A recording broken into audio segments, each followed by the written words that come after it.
From Darling Stadium in Hampton, WHCS Cable Channel 46 presents Eastern Regional Semifinal Group 5 football action. The Phoebus Phantoms and the Warwick Raiders. Good evening, everybody. I'm Tim Cole along with Bob Hintz. We welcome you to Darling Stadium for this rematch of the regular season opener for these two teams. This is the game that counts more than the first game. This one is for the opportunity to advance to the Eastern Regional Group 5 finals against the winner of Hampton and Norview, which is a game being played as we speak. That's right. And what this game will show us tonight, Tim, is the difference in the two teams at the first game of the season and basically at the end of the season. Phoebus is a different team. They've made some changes. The kids know what their roles are. Those sorts of things. Their backfield, they know who's running the ball now. These things were not set in the first game, and they made a lot of mistakes where they missed assignments, kids, a holding or a clip or something when they were down within scoring range. And Phoebus lost the game when Warwick scored in the last 2 minutes of the ball game. So it was a close game all the way, but I looked for the Phantoms just to wear them down. The second half will really tell what this game is about.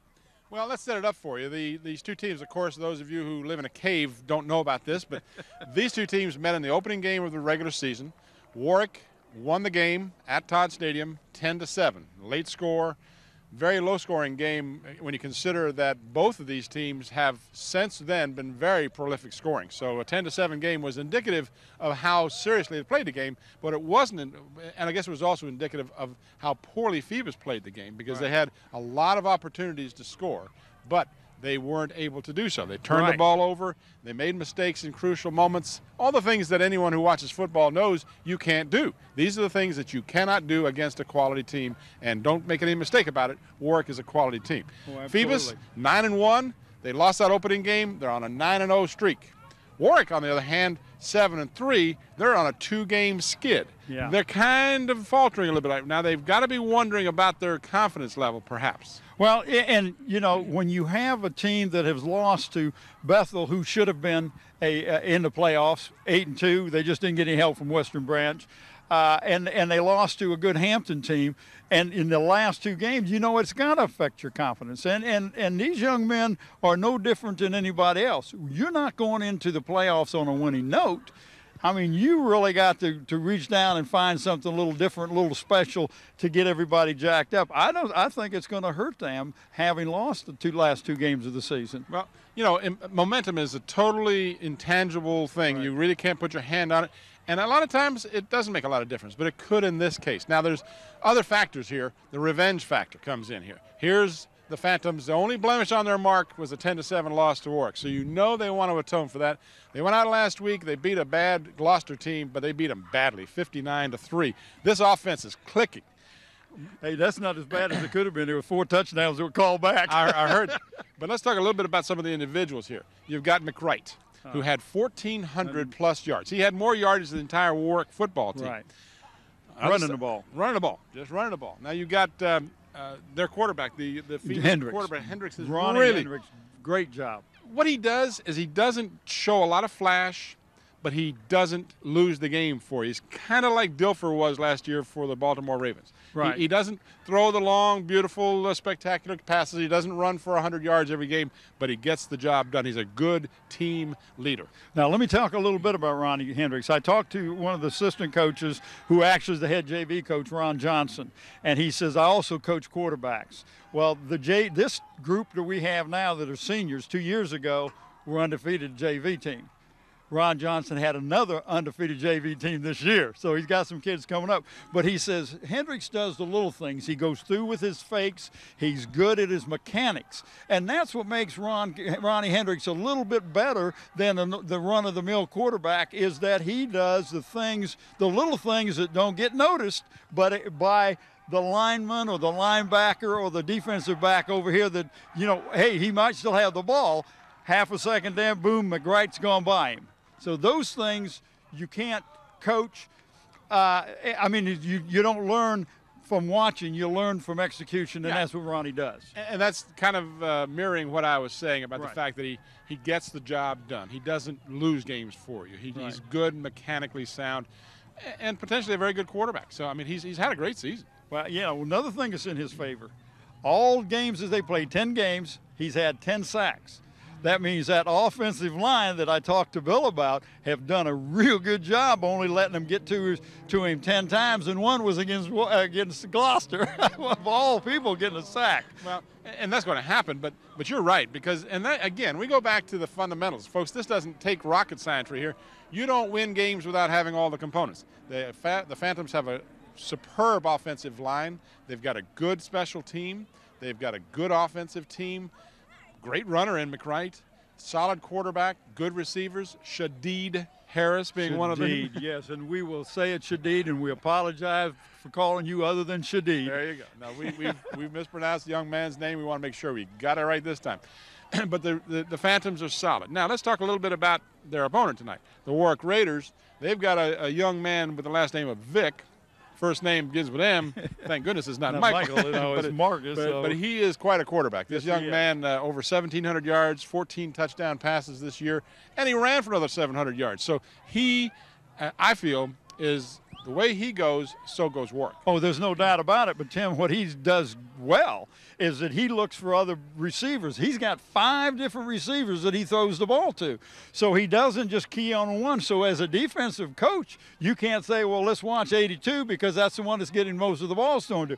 He spreads the ball around. Well, Marcus Vick does a great job of finding an open receiver. And that's something that most high school quarterbacks don't. Right. They key on 1 or 2 key guys, and those are the guys they go to, even if they're covered or not. And that's what makes high school quarterbacks very valuable, when they have that ability to see the field. And that's where the good ones are separated from the great ones. That's right. He's got 5 receivers, as you mentioned, that are in the top 8 in the Peninsula District. 5 of the top 8 receivers are on this Warwick team. But let's give Phoebus a little credit here. Phoebus only allowed an average of a little less than 80 yards a game to a team when they passed against them. Right. They only allowed 5.5 points a game. A game, not a game. A game, less than a touchdown a game, while averaging better than 33 points a game on offense. So we've set it up for you. It's going to be kind of interesting. I'm looking forward to the game. It's cool weather. The temperature's going to be in the 50s, maybe low 50s. No wind to speak of. No rain. Knock on wood. But anyway, one thing that Bill did tell me that hurt them against the first game is their kicking game was pathetic. He said we couldn't kick off or punt. Everything we did was bad in the first game come kicking game. So you look for the kicking game to be a little bit better tonight. I'm sure they stressed it a little this week. So, it's going to be a great game. Great contest. It is going to be a great game, and this is a do-or-die situation. The loser tonight is out. The winner goes on to play the winner of Hampton and Norview. We're going to be right back. We went in time. We had, unfortunately, Coach Riemann was unavailable for us to interview tonight, but we did get a chance to talk to head coach Bill D. of the Phoebus Phantoms. Well, first of all, Coach, congratulations. Fine season. Winning the district, even though you share it, but that's one of the goals I know that you had when you started with the kids. Oh, absolutely. This is always a very tough district, so we're very happy to be the #1 seed and be at home tonight for the playoffs. And that's a nice thing. Now, I was talking to Riemann, and he said, in his words, we'll find out if the first game was a fluke or not. Well, that was a long time ago. Yeah. I'm sure this will be a good football game. They got some good players, and they've got a good team, and we're just anxious to get on the field and see what we can do. Now, a nice article in the paper about the 5 linemen. Actually, 6. They talked about the 6th, the one that rotates with Dale missed the picture. Right. Yeah. But what a great group of young men that you've got there in the line. Yeah, you got to love them. I don't like doing articles during the playoffs, but I had a hard time turning that one down for the linemen. They don't get much ink. No. They would never forgive me if I didn't let them get a little article on. So, but it was nice, and I thought they spoke well, and I think their attitude reflects what the team's all about. All right, now, if you look into tonight's game with Vic and the way he scrambles, do you play a little different defense as far as your defensive secondary goes? Or? You know, no, I think you've got to pretty much play what you've been doing all year. His scrambling, you know, is just a matter of you of reacting. Right. You know, I don't think you can actually prepare a lot for him scrambling. You hope you can contain him the best as possible, and he's gonna get some plays on you. He's a good football player, but you know, we still got to maintain our coverage, and we got to stay in our zones, and hopefully our front people can contain him. They've done a good job this year. We didn't do bad in the first game, so you know, I'm hoping we can even do a little better this time. Are the kids loose? Yeah, they're loose. They're a lot looser than the coach, I can tell you that. Those guys, nothing seems to. But they've been. I tell them, don't change anything. Put that lousy music on you listen to, and we'll listen to our lousy music in the office. And you know, we didn't change. Just approach the game and stay loose, and let's have some fun. Sounds good. Good luck tonight. I appreciate it. I appreciate it. Stay tuned for tonight's starting lineup.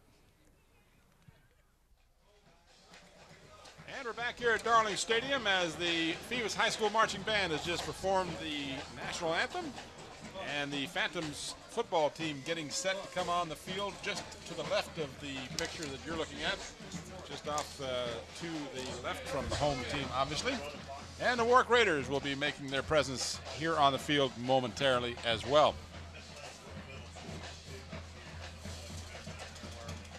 Tonight's game is brought to you by Zooms, with 14 friendly neighborhood stores to serve you.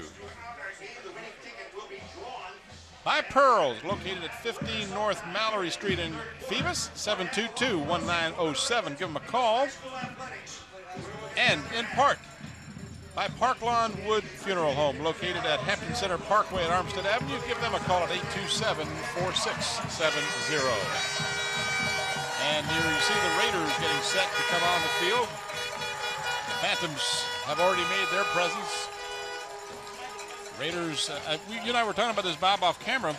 The Raiders team, not large in numbers, just 34 players on this squad. Well, and Tim, one of the reasons is the enrollment at the school is not as large as some of the other schools in the district. And a lot of these young men for the Warwick Raiders, Tim, go both ways. And they don't have a whole lot of depth. This is one of the things that Coach Riemann told me about. He said, we're really hurting in depth. And he says, we have some players that are playing both ways that might have trouble starting for other teams in the district. Well, one thing that Tommy Riemann does, Tim, is he's real good at coaching the skill positions. And that's one thing you'll find that the Warwick Raiders have in their favor is good skill position, the quarterback and your receivers. Tommy does a good job. He also told me that he says we get more scholarships to our athletes than any other school in the eastern region. He said Deep Creek is second, but he says we get more than anybody else. So I just want to let you know a little bit about those things that Tommy Riemann and those young men do over there at Phantoms. I mean, over at the Warwick Raiders on right off of Harborsville Road. Captains will be meeting at the center of the field for the pregame ceremony. We're going to take you down there right now as referee Bill Dozier will conduct the pregame ceremony. Captain Hendricks, how are you doing? Captain Pavlik, how are you? Okay. Captain Littlejohn, how are you doing? Captain Blunt, how are you doing? Guys, introduce yourselves. The linesman is Vic Hartside, the line judge Mike Jersega, the field judge is Pete Smith, and the back judge is Dan Reckendorf. Okay, guys, step in where you can hear, okay? Warwick going to call you gold, Phoebus is going to call you blue. Now, you got gold helmets, that may cause a problem. Both teams got gold helmets, okay? We may say it wrong, we'll get it right. Two things I want you to take to your teams tonight. The first is, when the whistle sounds, it's over.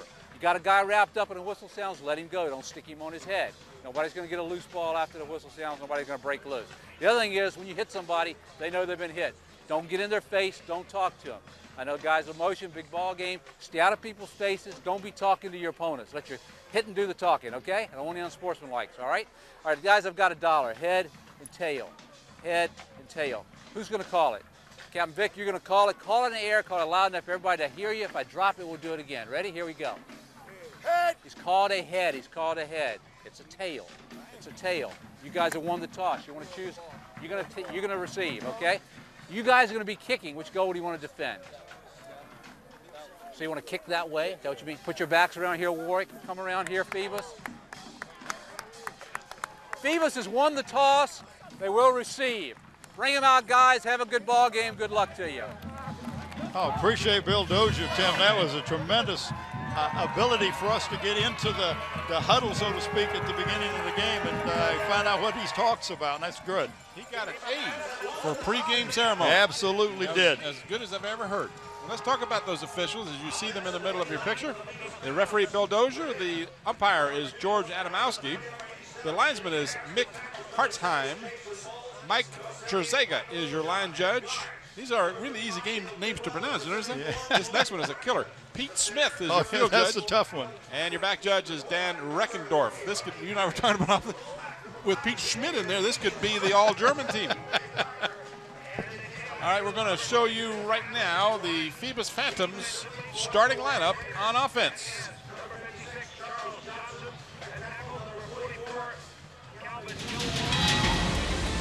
And the Phantoms will start tonight. The center is Pavlik. The guards are King and Braxton. Bowles and Bunch will be your tackles. Harris and Blunt are the ends. The flanker is Philip Brown. Ronnie Hendricks is your quarterback.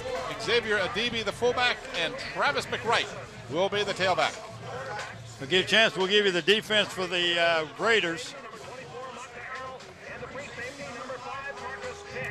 See some of the fans in attendance tonight. It's a crisp night, but not particularly cold. Here are your Raiders.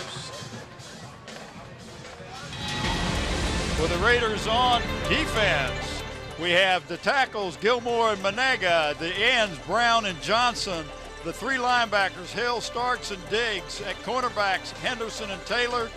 Harrell is the strong safety, and Marcus Vick is the free safety.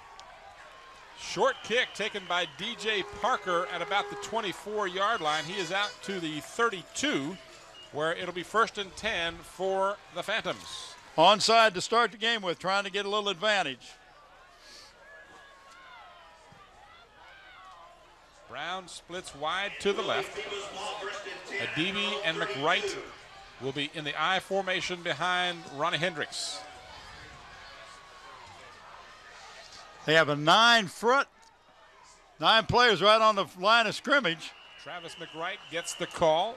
He has been the workhorse for Bill D's squad this year. 1,450 yards on the season for Travis McWright. What a great block thrown downfield that time, but Shadeed Harris just leveled one of the defensive backs, but the play went the other direction.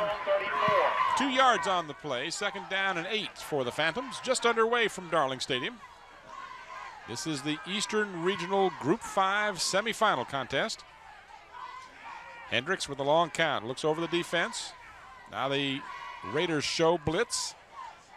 And the handoff to McWright, and McWright's got yardage out to the 1st down marker and then some at the 44-yard line. Well, I don't know if Ronnie Hendricks did that on purpose, Tim, but he called a play away from the blitzing linebackers. Watch this.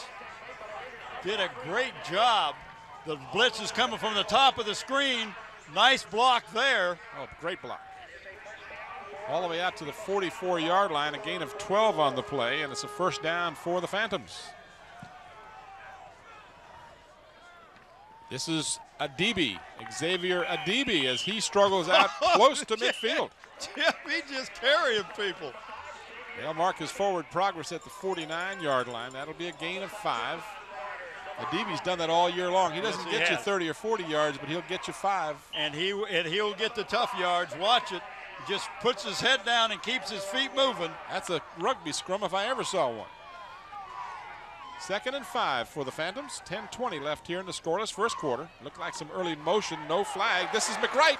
McWright's got the corner. He is dragged out of bounds, but not until he gets to the 37-yard line of the Raiders. Well, Marcus Vick and Brandon Diggs combined to stop him, but I mean to tell you, what a nice move. Here we go, we're watching the scrum again. That's the tail end of the... Now here it is. Here you go. Nice move right there. Almost 15 yards for McWright, averaging 145 yards per game on the season. 1st down at the Raider 36-yard line. And Adibi gets the call. And Adibi, same play as the previous, same result. Looks like a replay of the other play. Picked up 5, maybe 6. That offensive line, and we late got a flag flag coming in. Late flag. We'll see how this one gets called. Bill Dozier has his mic, and he'll tell us. Oh, it's going to be against the Phantoms. And let me tell you, Tim, that was the second hit. Here's the replay. Let's see if we watch can at the find out top what of the might have screen. happened. A guy gets hit right there. The 24 and him go, and then he throws the. You will that always. Hurts. That the hurts. retaliating player will always get the penalty. It always works that way. So the fine effort by Adibi is negated by the penalty. The types of things that Bill D cannot let his team do. But a lot of pushing and shoving. That could have gone a dual flag situation very easily, but that was not the call. McWright gets the call, and McWright gets back to the 37-yard line, close to the original line of scrimmage. He'll be just short of that. Nice job of the offensive line, Tim, that are controlling the line of scrimmage right now. And I'm talking about Pavlik at center, Floyd Braxton at the left guard, left tackle Craig Brunch, the right guard, Quest King, and the right tackle Jason Bowles doing a great job. And, of course, you throw in your big guy, Shadeed Harris at number 87, playing that strong, tight end. 3rd and 11, crossing pattern for Brown. He just couldn't hold on to it. The ball was incomplete. Tim, he probably would have picked up the first down. There was open running room. Well, you got to catch it first. And Philip Brown, who's usually very dependable, watch the replay here. This was a nice pass from Hendricks. They had this one working. He just didn't tuck it away. And there was a player right there, Bob, so I'm not so sure he would have gotten the first down. He had to go 10 plus. But see, that play, they were going in opposite directions, so it could have very well worked. They got a good spot. They picked up a yard on the play on the spot. Well, that always helps. Yeah. Any little thing. It's 4th down and about 10, and they are going for it. Too far to punt. Screen pass left side did not fool the Raiders at all, and that will give the ball over. Jeremy Blunt caught the pass, but the Raider defense was right there, and he will lose yardage, and it'll be Raider football. And I know Bill D is really beside himself, Tim, because they're moving the ball down with no problems, and then they make a big mistake of getting a 15-yard personal foul. Good defensive play by the Raiders. They smelled that screen pass all the way. All right, we're going to give you the Raiders on offense when we get a moment. Probably have to wait till this play. First, Marcus Vick is the quarterback, and he is in the backfield with no one back there with him. He's got trips to the near side. Kokoli. Got a late flag. All right.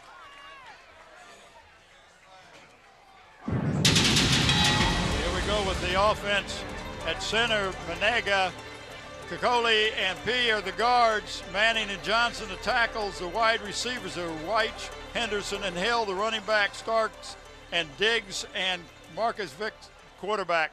And we got, what do we have? Well, we got intentional grounding as Vick was about to be sacked, and he threw the ball in an area where there was no receiver. And he loses the down, too, on that big. Oh, it's a huge penalty. Both teams making very big mistakes early in this contest. That is going to make it 2nd and almost a mile. I mean, it's just, they got to get all the way out to the 48-yard line of Phoebus, and they're back on the 23. So get your abacus out, Bob. I need some help here. I just say it's a long way. It's a long way. There you go.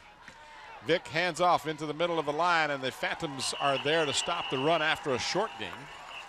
Pick up maybe a couple yards on the play. Get a chance. Watch your defense here for the Phantoms, Tim.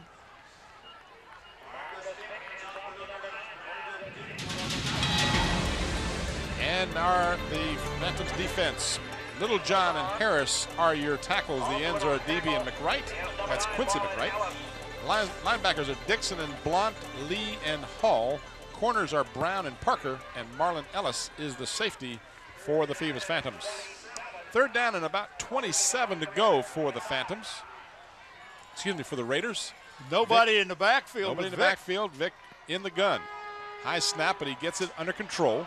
And he'll step up and he will be sacked back at the 21-yard line. So the Phantom defense does the job and will force the Raiders to punt the ball. Well, that's one thing that we have noticed by the Phantoms this year, Tim, is how strong they are on defense. Watch the replay here. Out of the gun, they just couldn't keep the rushing defensive lineman out of the backfield. And that was Adibi, number 5. Yeah. Vic stepped up in the pocket, and by that time the pocket collapsed. So Dwayne Brown, excuse me, not Brown, but rather Dwayne Jackson will be the punter. Tim, that ball off the side of his foot. I'll see, they look to be marking it at the Warwick 39-yard line, so that'll be a huge break for the Phantoms. Only about a 17-yard punt, so. Only about, and you got it just like that, didn't you? He got here early. He did get here early tonight. Got here early. He was early. He was here at 6:15 tonight. Mr. Statman Bob Killen. All right, so the Phantoms will get the ball for their second opportunity. They'll start from the Raider 39-yard line, 7:17 remaining in a scoreless first quarter. The winner of this game plays the winner of Norview and Hampton. The loser will watch. McWright almost broke a tackle, and he would have been gone on the far sideline. Tim, we will pick a player from the game tonight from the Phantoms. That player will receive a plaque and a shirt. The plaque comes from an Engraving Inc. They're located at Tab Square on Route 17. For all your engraving needs, contact Dave Buckwalter at 596-8850. The shirt comes from the Islander Sporting Goods located in Pocosin. They can meet all your sports needs with a full line of athletic goods, both team and individual, equipment, uniforms, plus screen printing. Call Dave Chubb at 868-8467. John Roberts is the owner. Got it in. Second down and a long 4. Adibi late flag goes into the pack. That might be. Usually would be holding in that area. Yep. That's the call. That is the call. Mr. Dozier will indicate a holding penalty. So penalties hurting the Phantoms on offense early here.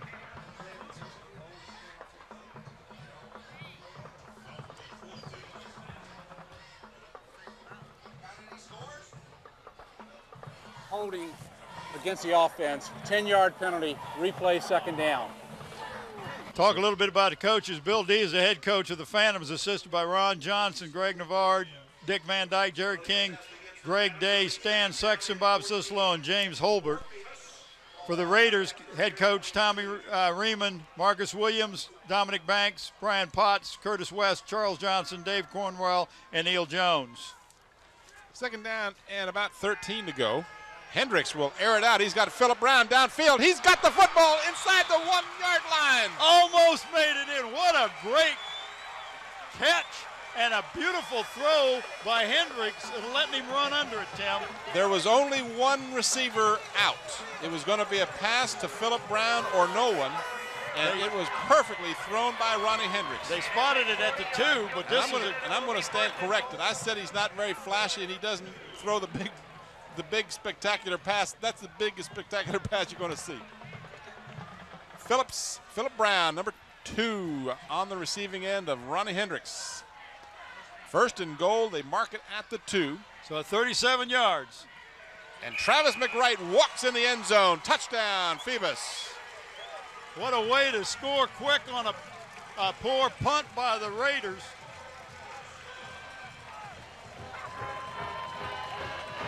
Comes with 5:55 left in the first period. A spectacular pass and catch. The pass was perfect. The catch was even better. And Philip Brown sets up the 2-yard run by Travis McWright. Jason Mickle will try to make it 7-0. His kick is long enough, and it is good enough.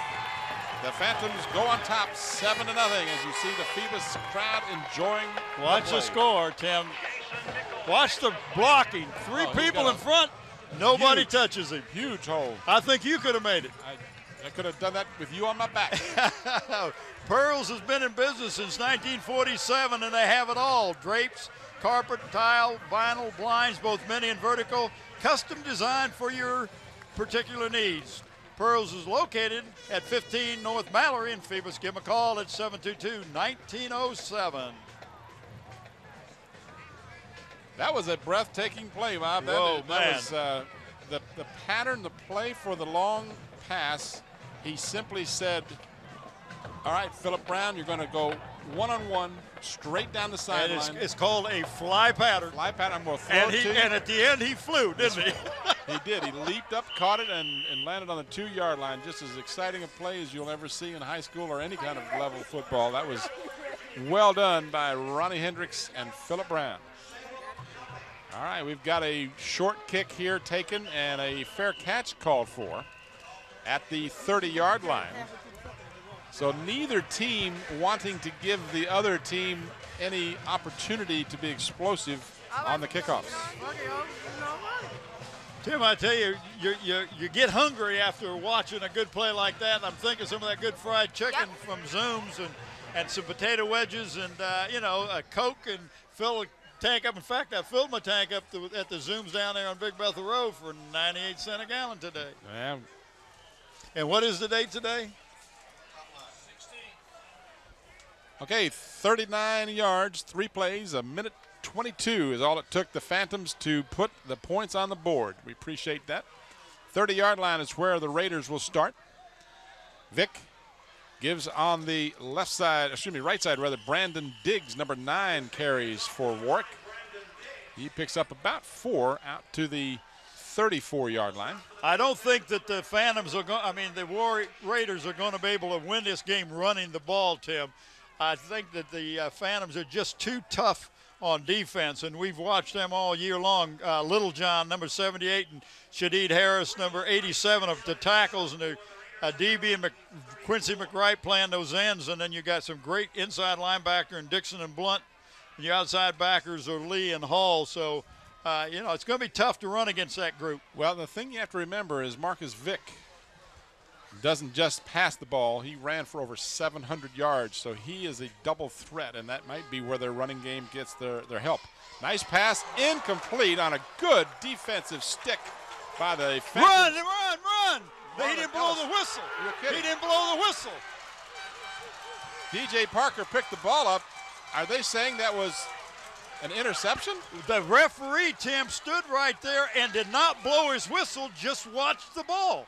I thought it was on the ground. He caught the ball, came down with his feet, and got hit and flipped. All right, let's see. Watch it. Yes, it was we'll try and show it to you in a moment. But right now, the officials are huddling to determine what happened. And right now, the Phantoms are saying, we've got a touchdown. It is. They are apparently ruling a completed pass and a fumble. Did you hear me, Coach? Pick it up and run. Well, yeah. And I was getting ready to head out. I'm watching the official, and he's just standing there, not blowing the whistle. Marlon Ellis was the young man who separated the ball from the receiver, and then DJ Parker ran it in. Let's see what we do have. We've got a replay of some of it. We'll show that to you, I guess, right after this extra point try. But to my amazement, that was ruled a completed catch and a fumble. The extra point is up and good by Jason Mickle. And let's watch the replays. You be the judge. The key is, does he catch it and come down? They said he was down, but I don't know. That's close. That is close. I'll go further than that, and I'm going to tell you that was never a catch. If the rules are the same in high school ball as they are in the college level, you have to demonstrate control. I don't think he ever had control. We'll try and slow it down for you. Let's see if we can. This is a great shot at it. When he comes down, when his feet land, that ball is already out. That ball was never, ever in his control. But if you listen to what Bill Dozier said at the beginning of the game, stop on the whistle, there was no DJ whistle. Parker, the 7. There was no whistle. No, that's the key. And that's what you got to go by if you're a ball player. But I want you to know my heart is with Phoebus here. We do the Hampton City Schools, but I, in my true heart of hearts, don't think that was a real reception. And if I'm Tommy Riemann, I've got to be a little upset right now. But that's neither here nor there. It counts as a touchdown. DJ Parker got credit for it. We'll try and figure out just how far that was. I'd say it was about a 40-yard return of the fumble. Yeah, it was down inside, right around the 40, 45-yard line. That ball returned by Andrew Henderson for the Raiders. He gets it out close to the 25-yard line. Let's see exactly where they'll mark the ball. But I didn't even write it down. I was so stunned that I said it was an incomplete pass. DJ Parker returned the loose ball. I'm going to give him a 40-yard return until I'm told otherwise. Sounds good to me. How many yards would you say he returned that fumble? That's what I was asking. About 40. It was between 40 and 45-yard line, Tim, where he picked it up. Right in front of the Phoebus bench. Yeah. And I'm sure the coaches are screaming, pick it up, run. Well, that's the rule. You absolutely are correct, Bob. You run and you play until you hear a whistle. Vic tries to get it all back real quickly as he throws a bomb intended for Carlos Weish, and he couldn't get quite to it. The ball was overthrown. Well, I tell you, he had separated from the defensive back, Vernon Lee, Tim, he being Weish. And that ball came down at about the 30. Pass. He had plenty of time, and he overthrew him to the 35. The 35-yard line, and he stood back at his 20. So let's see, 20, 30. That's about a 45-yarder and overthrew the young man. Well, and he's also at an angle, Tim, so it's not straight down the field. That's true. Clock stops with 4:33 remaining in the first quarter. It's 14-0 Phoebus on a strange second touchdown. This is Vic. Never thought about passing. This was a running play from the go, and he will come short of the first down, but it'll be third down and about a yard to go for the Raiders.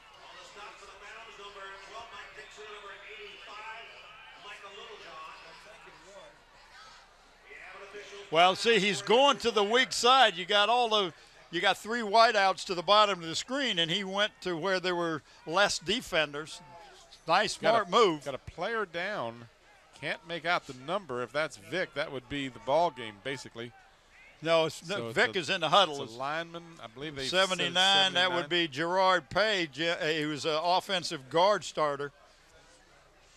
So that's the delay here as we have a stoppage of play at 4:18 remaining in the first quarter. If you just turned on your TV, if you hadn't heard, the Phantoms jumped out on the lead. They got a 2-yard run by Travis McWright after a spectacular 38-yard pass play from Ronnie Hendricks to Philip Brown to set up the 2-yard run. And then on the very first play from scrimmage after the kickoff, the Raiders coughed the ball up on a play that was called a completed pass and a fumble, and DJ Parker ran in to make it 14-zip. Out of the gun, Vic has time, throws, and he's got a man kind of twisting him around. However, the receiver on the pattern was Brandon Diggs, and he was looking for over one shoulder, and the ball was thrown over the other shoulder and couldn't adjust. Talk a little bit about our crew. Scotty Bowers is our director doing graphics. Andy Foley, the audio. Mike Nowinski, the engineer. Don Sherrouse, cameras. Nathaniel Braxton, Susan Bowers, and Ron ESPN Baton. And instant replay, Andre Mattingly. Pulling the cables on the sideline, Juan Brown and Desiree Lewis. That's mobile cable technicians. Okay, mobile cable technicians. 4th and long. Vic, who punts as well, returns the ball to the 42-yard line, or 41-yard line. Let's get. I just heard a yell in the stands. And Did I you don't know what that was. I don't either. I would assume that it might be a Hampton score, but I don't know that for sure. We'll see if we can figure it. Here's the punt. That was a high, long punt. That was a beautiful, beautiful kick by the Raiders. Yes, it was. Much better than the first one that put them in the hole. So the Phantoms now will start from their 41. Still not bad field position.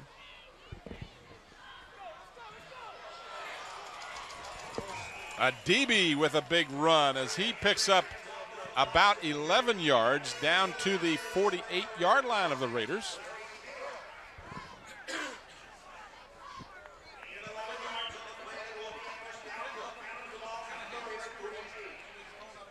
Oh, nice run by a DB, Tim, and a great fake by young Mr. Ronnie Hendricks. Good faking in the backfield. A DB with 11 yards. That roar you heard, Bob, was because of the Norview-Hampton score, a partial score. Of course, as the fans view this game, they will know the result of the Hampton game. But you and I, of course, are doing this live on tape. 7-0 Norview early in that contest. 42-yard line is where they mark the ball. Watch the replay. Travis McWright following his blocking so well as he does all year long. Does a great job of following the blocking. He just had his arm out there kind of directing the lineman to keep moving. I'm going to run over if you don't. This is a DB who bounces to the left side, and he'll be a couple of yards short.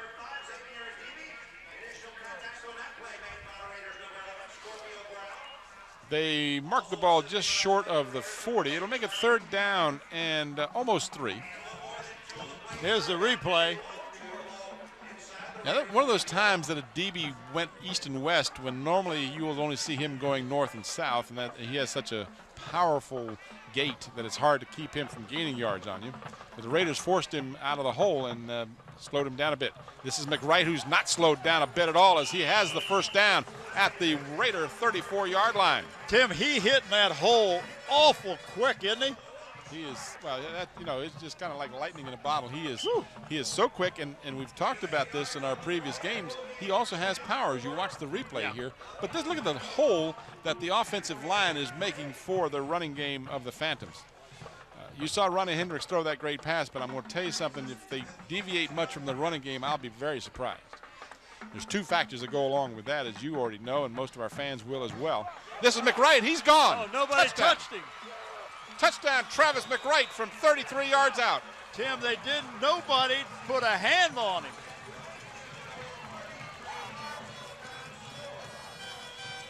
The point I was going to make, and this kind of play contradicts what I was going to say, but the Phantoms, of course, have such a potent rushing attack. You're going to go with what got you here. And when you're running the ball, what are you doing? You're keeping Marcus Vick on the sideline. Well, and not only that, Tim, but you're running time off the clock. All of the above. You're shortening the game, and you're keeping Marcus Vick on the sideline where you want him to be if you're the Phoebus Phantoms. Jason Mickle will try and make it 21-0. His kick is up. It's long enough, and it is right through the uprights. So the Phantoms, and quite frankly, I thought that they were the better team coming in this game, but 3 touchdowns here in the 1st quarter. Look at this blocking. There's nobody laid a finger on Travis McWright. 33 yards untouched. Untouched. So the Phantoms have made a statement early here, and I won't belabor this point. One of their 3 touchdowns, I think, is tainted, but the other 2, there's been no question about it. Well, I talked to Ron Johnson. I told you, one of the assistant coaches, head JV coach, earlier, and he said Bill D is the hardest working coach he's ever been around, and he says, and he makes us work hard too. Comes at the top, you lead by example. And his players know that, That's the thing. I love Bill's comment when you asked him if the players were loose. He says the players are loose, but the coach isn't. Bill, you just don't realize how important this is, and it is important to these coaches and to these players. These guys work hard all year long to get to this point, and it means more to them than most people realize, even though it's just the proverbial game. Yeah, it's a game, but it's very important. When you sweat during August and September, and you're out there doing 2-a-days, and it's just, and the coaches are there. Bill D doesn't go home at 5:30. He doesn't get home till 9, 10 o'clock at night and then he's studying films, and all the coaches. I don't mean just Bill D, but all the high school coaches. They put in a lot of time. Now, if they got paid by the hour, they'd be real poor. All right, $1:40 left in the 1st quarter, 21-0 in favor of the Phantoms. Marcus Vick on the pitch behind the running back. That was Lonnie Starks, who had to reach back, and if that ball had gotten away, that would have been real trouble. The Raiders would have been in deeper hole than they are. That last touchdown took just 5 plays to go 59 yards, and it took 2 minutes and 4 seconds with 33 yards coming from Travis McWright. Watch the replay here. Just a little behind him, and there went your timing. Well, you can't do that against a bad team, but when you've got a team like the Phantoms who play so well on defense against the rush, you just can't afford to do that. I'm not sure what. That's Brendan Hill. A dead ball foul a personal foul against the offense, 15 yards, second down. So I didn't see a flag, but I saw the player, as you said, Brendan Hill, speaking to referee Dozier. And I'm not sure what that conversation was, but the result, at least, and not from the conversation, but the result of that play was a personal foul. So the Raiders really reeling right now. Well, and they're shooting themselves in the foot for one thing, but Tim, that was a dead ball foul, so it happened after the whistle blew. So second down and 25 to go for the Raiders. This is Weish. I checked that, not number 1, but rather number 4. It looks like one. Yeah, I thought it was one. That's Lonnie Starks, the same young man who got the ball on that previous play. So he got good yardage, but you're looking at first and 25. So do you have a 25-yard play in your arsenal? Is the question. They mark his progress out to the 30. Watch the pitch here. This was a nice effort by Starks. Well, that was the second down. So now we got a third and about 12 it looks like. But nice. Good job that time running that ball. He gained 8 or 9 yards after he should have been stopped. So Starks did an excellent job keeping the feet going and not giving it up. They send out double wides to the near side. Weich and Henderson are to the near side. Split backfield behind Marcus Vick. Haven't called him Michael once tonight so far. Third down and about 13 to go. Long count by the Raiders. Vick has some time. Now moves out of the pocket. He's very good at that. But he runs out of space, and he is tossed out of bounds rather emphatically on the far sideline by number 85, Travis Cadera. But that was Little John was in there too. 85 is the young man who wrestled him out. Yeah. But in any event, there is another penalty flag on the play. They might have ruled that was more effort Personal than foul necessary. against the defense. Yeah, I was afraid they might look at it that way. It's all the way across the field. It looked to me like he had him out of bounds and then kind of tossed him to prove his point. If it's a dead ball, Tim, from that point. Here's the replay if you can keep your hand down. See that? Little John never even got that. I don't mean to correct our good buddy next to us there. But he was out of bounds. He's clearly out of bounds. He was clearly out of bounds. Yeah. So that was a good call. I think that was unnecessary roughness in its perfect form. So that'll cost the Phantoms 15. But Tim, it brings up fourth down because it's a dead ball foul. Well, it may not have been a dead ball foul. But let's see. Do they mark it yet? Now yeah, they do it was a dead ball foul. So it's fourth and what, 7? Fourth and about 7 is a good call. And that will necessitate the punting game. Phoebus would have had a lot better field position. Potentially. Vick angles it to the near sideline. An interesting effort. He did that as much to avoid it being blocked as anything. Yeah. And that's all that was all about. Because if he'd kicked it straight, I think he might have eaten the pigskin. So he decided the better idea was at least get the ball downfield. And again, the Phantoms, watch the replay here. You're going to see a good rush by the left side forces him to kick it away from the rush, and the ball goes out of bounds. Tim, Phoebus has had just unbelievable field position except on the kickoff. Right. Have the Raiders been across the 50 yet? I'm trying to remember. Think so. I don't think so. Well, in any event, the Phantoms have it at the 44. Travis McWright. And again, he almost broke that one. He is down to the 37-yard line. That's a gain of about 7. Larry Taylor and Lonnie Stark combined made the stop. That'll be the final play of the first quarter. Watch the replay here. Travis McWright. And again, the offensive line just blowing holes in the defensive line of the Raiders. And we've played the first 12 minutes of this contest, and after one quarter, it's Phoebus 21 and Warwick nothing.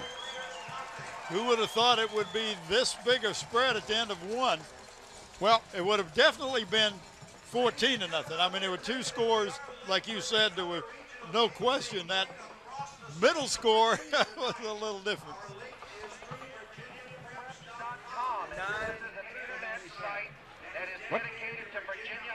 9 for 9. I hear you guys talking over there. If you're trying to keep it a secret, you're going to have to talk much softer than that. I don't know whether this is secret code or something, but he says 9 for 99. And I think that means Travis McWright carried the ball nine times for 99 yards. How about that? Averaging 11 yards a carry ain't too bad. Not shabby. Again, we remind you that this contest is the semifinal contest for Division 5. The winner of this game will play the winner of Norview and Hampton. And it'll be played here if Phoebus wins. If Phoebus wins, right.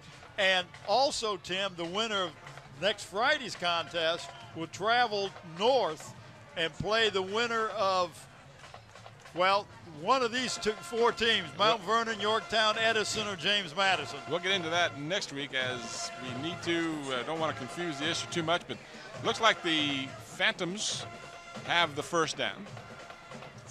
Ball will be spotted at the 32-yard line, but the point is, you're absolutely right. Next Friday night, the finals will be held, and then the following Saturday, the 1st of December, will be the state semifinals, and the team that represents the Eastern region will play up north. Hopefully it'll be either Hampton or Phoebus. This is Philip Brown out of the backfield. He lines up there some of the time. Brown rudely wrestled to the ground by Larry Taylor, number 6 of the Raiders. Nothing flagrant, I don't mean it in that sense. No, he kind of let him go. Yeah. Well, you heard Bill Dozier say, you know, when the whistle blows, let him go. So they did. Ball marked at the Warwick 29-yard line. That's a gain of almost 4. Let's call it second down, a long 6 or a short 7, whichever is your pleasure. Ronnie Hendricks continues at quarterback. This is Philip Brown, a flag into the line. Another holding call. Philip Brown close to the first down marker, and I'm not sure. McWright is out of there 2 consecutive plays. I don't know whether he's just getting a little breather or I don't see him on the sideline. Doesn't mean he's not there. I just started looking for him. So the penalty will be against the Phantoms. I see McWright. He's down on the sideline.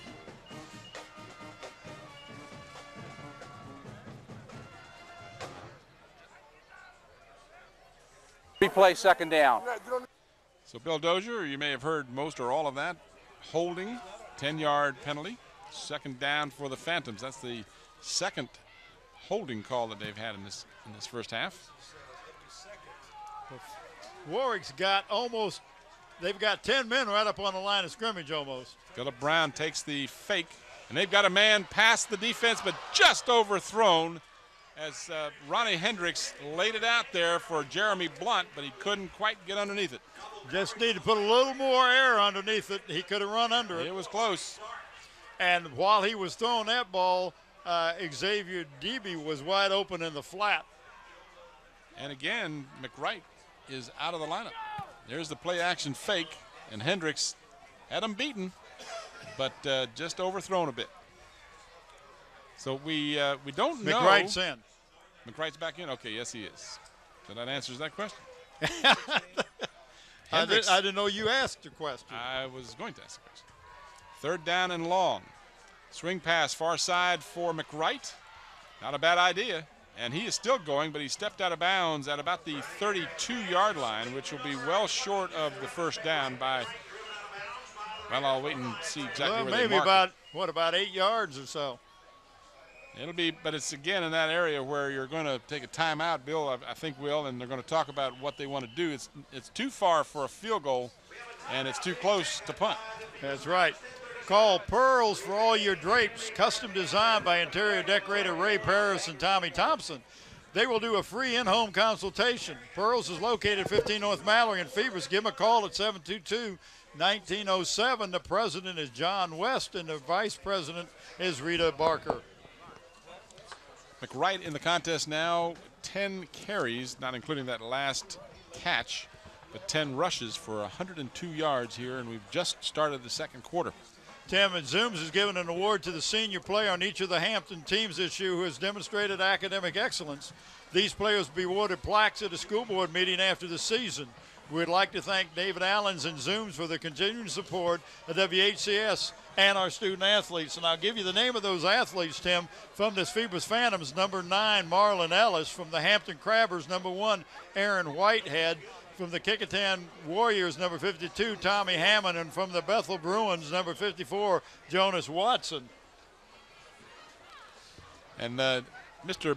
Ron ESPN Baton's taking some time off down there. He's got some of the students working his camera. Well, good. Ron's enjoying the game for a change. Of course, he won't get paid, but that's okay. 4th down and about 8. Hendricks wants to throw, has some time, throws into a crowd. DJ Parker comes up with it inside the 10. Tim, that ball, there are 5 defensive backs and 2 offensive receivers drilled the ball. Drilled it. I'm so glad that Ronnie Hendricks is making me eat my words. Watch this bullet. He is going to throw a dart right to DJ Parker for a 1st and goal at the 7-yard line. What a pass. This young man, I said he doesn't do anything spectacular. Ate those words. Hey, he heard you. He did. He must have. And I'm glad I'm eating those words. Travis McWright in the end zone. Touchdown. I tell you get them close, Tim, and it's going to be hard to keep them out of the end zone. Travis McWright from 7 yards out. Again, really not stopped at all. There was never really any doubt that he was going to get in. Jason Mickle will try and make it 28-0. We still have more than 10 minutes to go in the 2nd quarter. Mickle's extra point try is up, and it is good. Watch the replay of the touchdown. And again, you know, we've talked about that offensive line. They got a nice article in the Daily Press this week, and it's as if they said, you know, we got a lot to live up to. We'll go out and do it. Well, you know what Bill said. He hates to, he said, I don't like to do a lot of articles during the playoffs, but he said, the linemen don't get a whole lot of ink. He says, and he said, I couldn't really not do that. There you see, that's probably the part of the group right there. There's a DB number 5, got my haircut. He goes to your barber. But there's the line that we talked about, along with Pavlik, Braxton, King, Tidwell, Bunch, and Bowles. They have done a job tonight. 57 yards to 7 plays, 212, and they are just eating it up. But the overall balance has just been spectacular for the Phantoms. This is taken by Henderson. Andrew Henderson returns it out close to the 30-yard line, so basically no return on that short kick. Both teams are keeping the ball high and short. Watch the replay. This is just almost like an onside kick. Yeah, and they let it bounce. That's one thing you don't want to do, is let it bounce. That's why they have points at either end. That thing will go all over the place. Well, it's a live ball. Yeah, that's anybody can get it. So they mark it at the 30-yard line, where the Raiders have almost an insurmountable task, but they've got plenty of time. There's still almost 3/4 of this game left to be played. Phantoms keep trying to eat clock, but they keep scoring too quick. Vic has all day to throw. He does. He's got a man covered nicely by DJ Parker. DJ Parker, and a late flag comes in. I think what he's going to say is DJ put his hand on the offensive man to help jump up and knock the ball down. The official must have had a hard time finding the hanky. Maybe if we can slow it down as the ball gets there. Well, I see right there, Tim. No, he doesn't have his hand on. I don't think so. I watched the play and I didn't see it. And the official threw the flag well after the play was dead. But Pass interference against the defense. 15 yards, automatic 1st down. He must have made some contact, but from his vantage point was the same. They were going for the ball. Yeah, but we had the same line of sight that he had. Well, and I will, to his defense, say he's also about 50 yards closer than we are. So I got real close on that screen. Yes. I thought it was a bad call, but there's been a couple of those already, so they tend to even out. Vic now with some new life. Got a man open, same receiver, but he is out of bounds. He was a good yard and a half, 2 yards outside the sideline when he caught the ball. So that'll stop the clock with 9:49 remaining in the first half. Ball is marked at the 45-yard line of Warwick after that 15-yard interference call.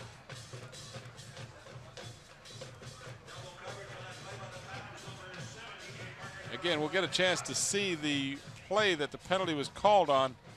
And I will say there appeared to be some contact, but that looked like both players going for the ball. It just didn't look, and you're right, the angle of the official is at the bottom of your screen as you look at that. He was right on the 40-yard line, so how he would have seen it differently, I don't know. We have a referee stoppage of time. Here we go. Now they're ready to go. Yeah, Bob Killen makes a good point. The official on the other side of the play had a better view of the contact and did not throw the penalty flag.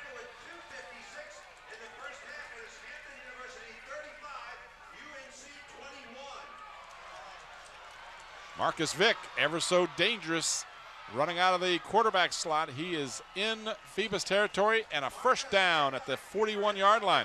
That's when he becomes real dangerous, Tim. I just heard a basketball score. Hampton University is beating University of North Carolina. Oh, would that be nice?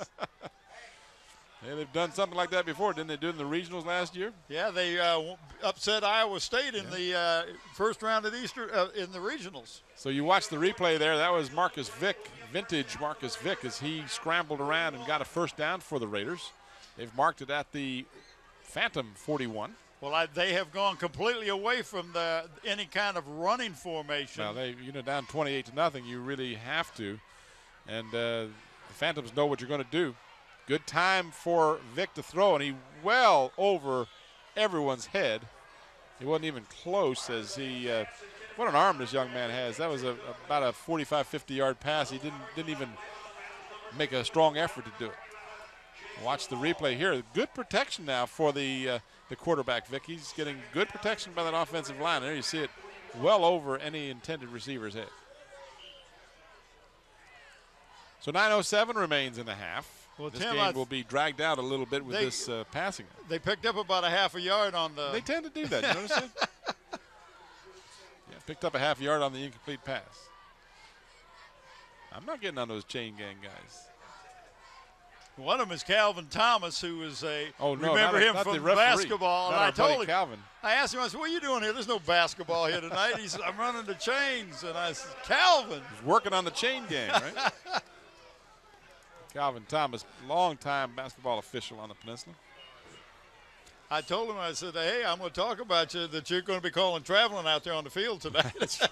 Because they're not dribbling the ball. Here's another fine effort by Vick to register the first down. So right now it's all Vick running, Vick passing, as they've marked it inside the 30 at the 29-yard line of the Phantoms, the deepest penetration of the ball game by the Raiders.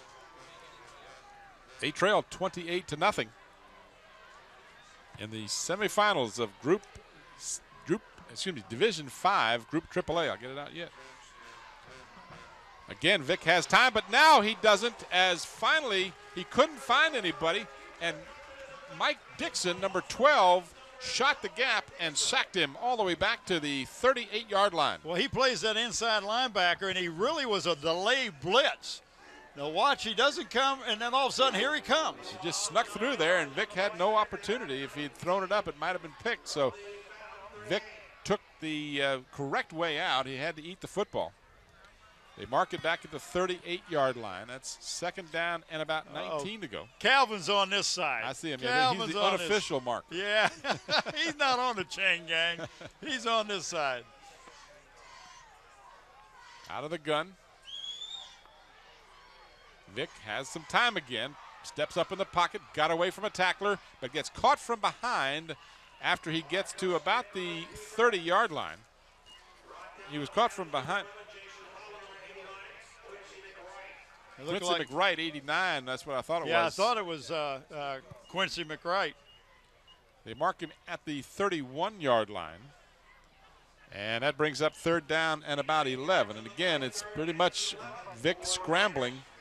And you don't want to do that all night, though, because you're going to end up with your quarterback on the sideline being attended to sooner or later. Quincy McWright is a freshman, Tim. Yeah, that's nice.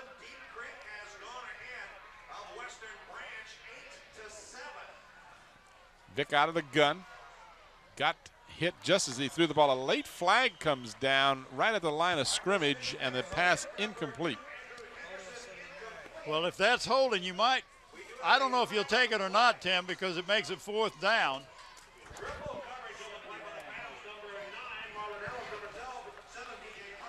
So it is holding against the Raiders. Well, and, you know, that's the thing. When you're the defense in this circumstance, you know Vick is going to pass the ball, so you can just pin your ears back and illegal go. block That's right. against the offense. That penalty is declined. We have a 4th down. That's what I thought they might do. Michael Littlejohn and Shadeed Harris, the 2 tackles, are the ones that were putting pressure on Vick that time. So they'll mark the ball respotted at the 31. Well, no, it goes back. Incompleted pass goes back to the line of scrimmage. So it's 4th and 11 plus for the Raiders, and they're going to go for it. They're in that twilight zone again. Too long to punt it. I mean, too long to try a field goal and too short to punt. And now we've got movement. Well, they got a lineman that jumped up, and then a defensive man that walked into the zone. So who did it first?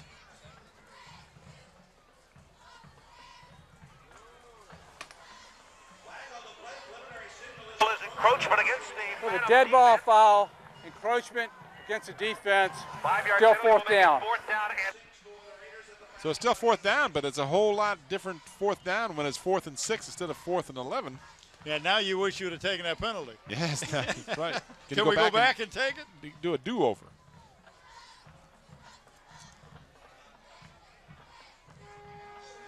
Diggs in motion.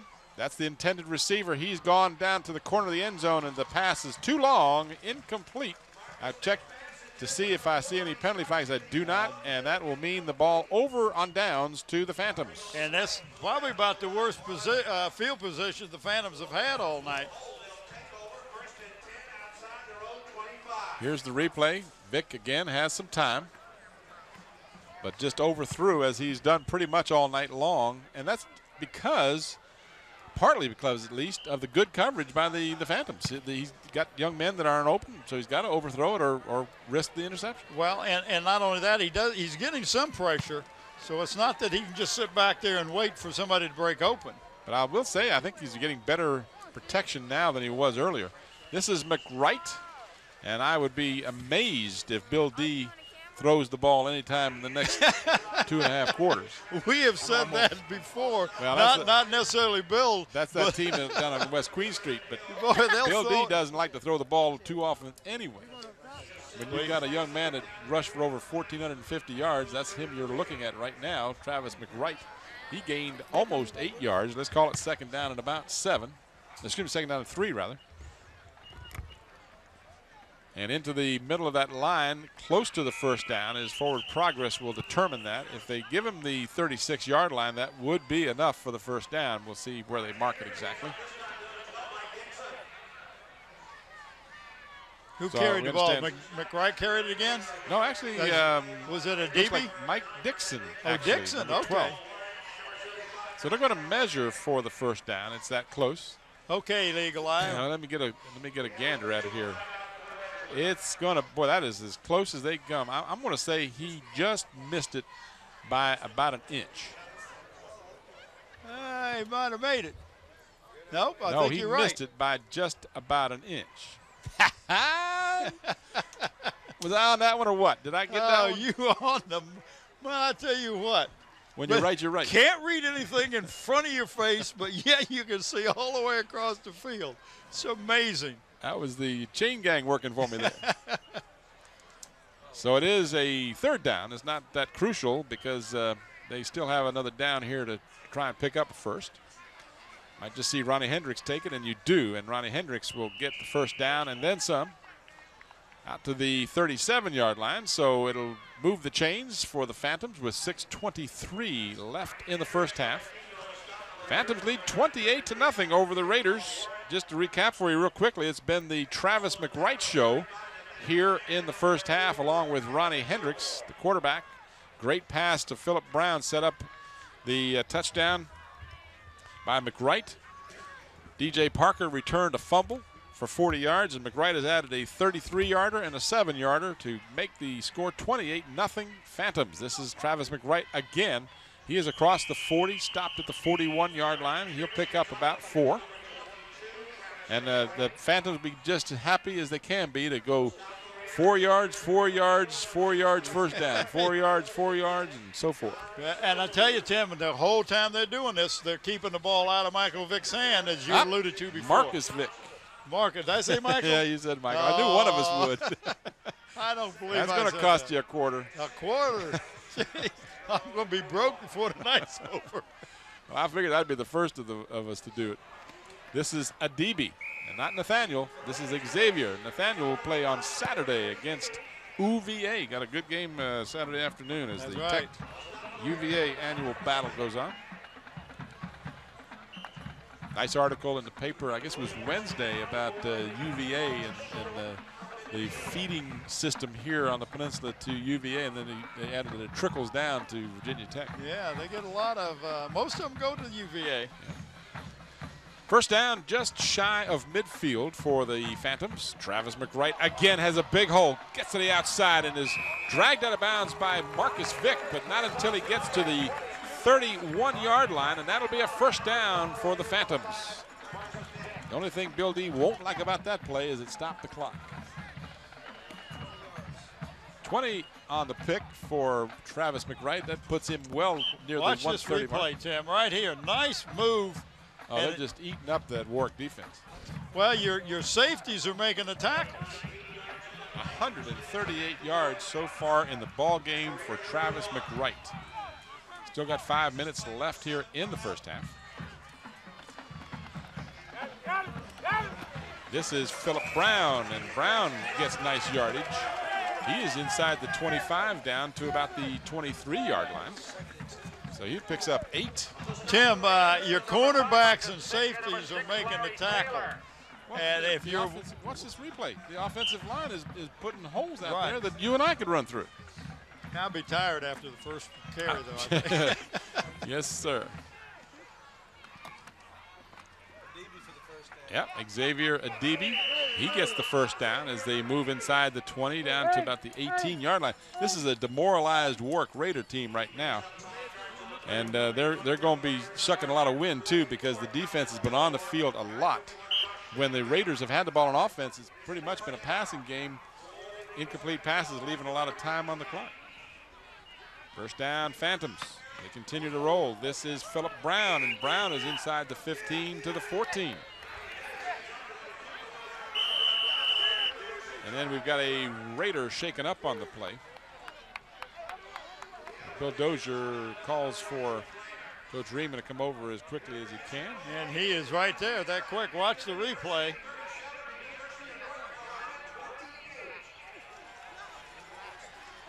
So I can't make out the number. Is that Vic? No, he's number 5, Tim. I think he's in the back, isn't it? Yeah, I see Vic. Okay, I see Vic. Riemann ran out there like it might be Vic. Of course, he's a senior and won't be back after the year, and everybody in town and for that matter throughout the country would like to know where Marcus Vick will end up. Well, and you might see Coach Tommy Riemann not back at Warwick next year either.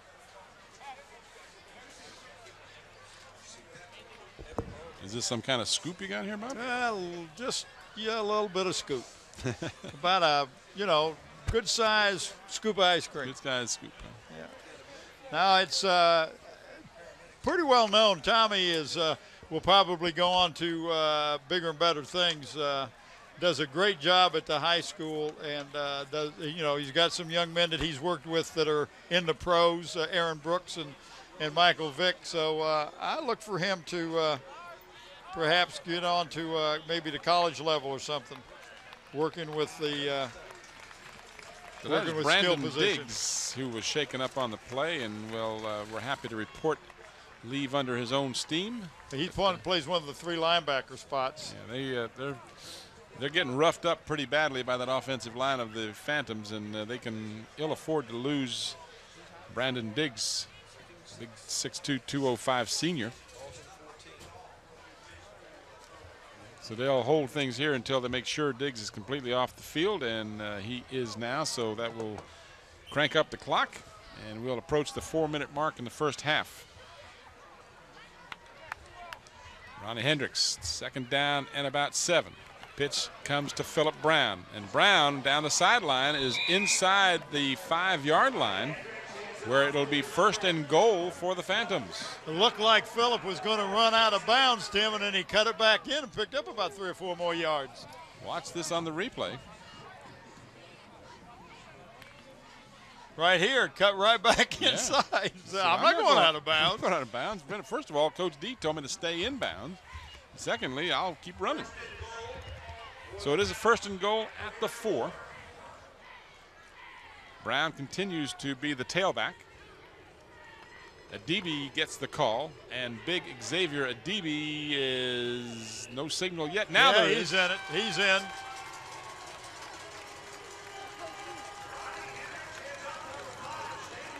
So Xavier Adibi scores the touchdown from 4 yards out.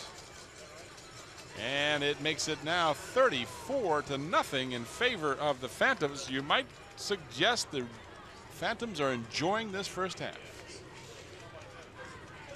Only blemish on their record, a 10-7 defeat in the opening game of the season to these Warwick Raiders. Ever since that, it's been 9 wins in a row. And barring some spectacular comeback here, it'll be 10 in a row after this game is over with. Mickle's extra point try is up, and it is good. So Phoebus, in a game that all of us thought they could win, but I had no idea that it would be like this. As you watch the touchdown. Well, I thought 3 scores, Tim. And Hampton still struggles with Norview. 12 plays, 75 yards for the drive. That's the kind of drive you love to see if you're the Phantoms. And Tim, the only time the clock stopped is when the one time McWright ran out of bounds and to stop for a 1st down. And that's what Bill and didn't put the ball up. I'm like you, I don't look for him to put the ball in the air. I don't think there's a circumstance that he'd want to at this point, in this half or next half. Just get the ball, grind it out, run time off the clock. That drive took 3 minutes and 25 seconds to go that 75 yards. 12 plays, just the way you script it. Again, the short kickoff taken by Lonnie Starks, number 4, and he returns it out to about the 33 or 34-yard line. So the Raiders down by 5 touchdowns. Watch the replay of the kickoff.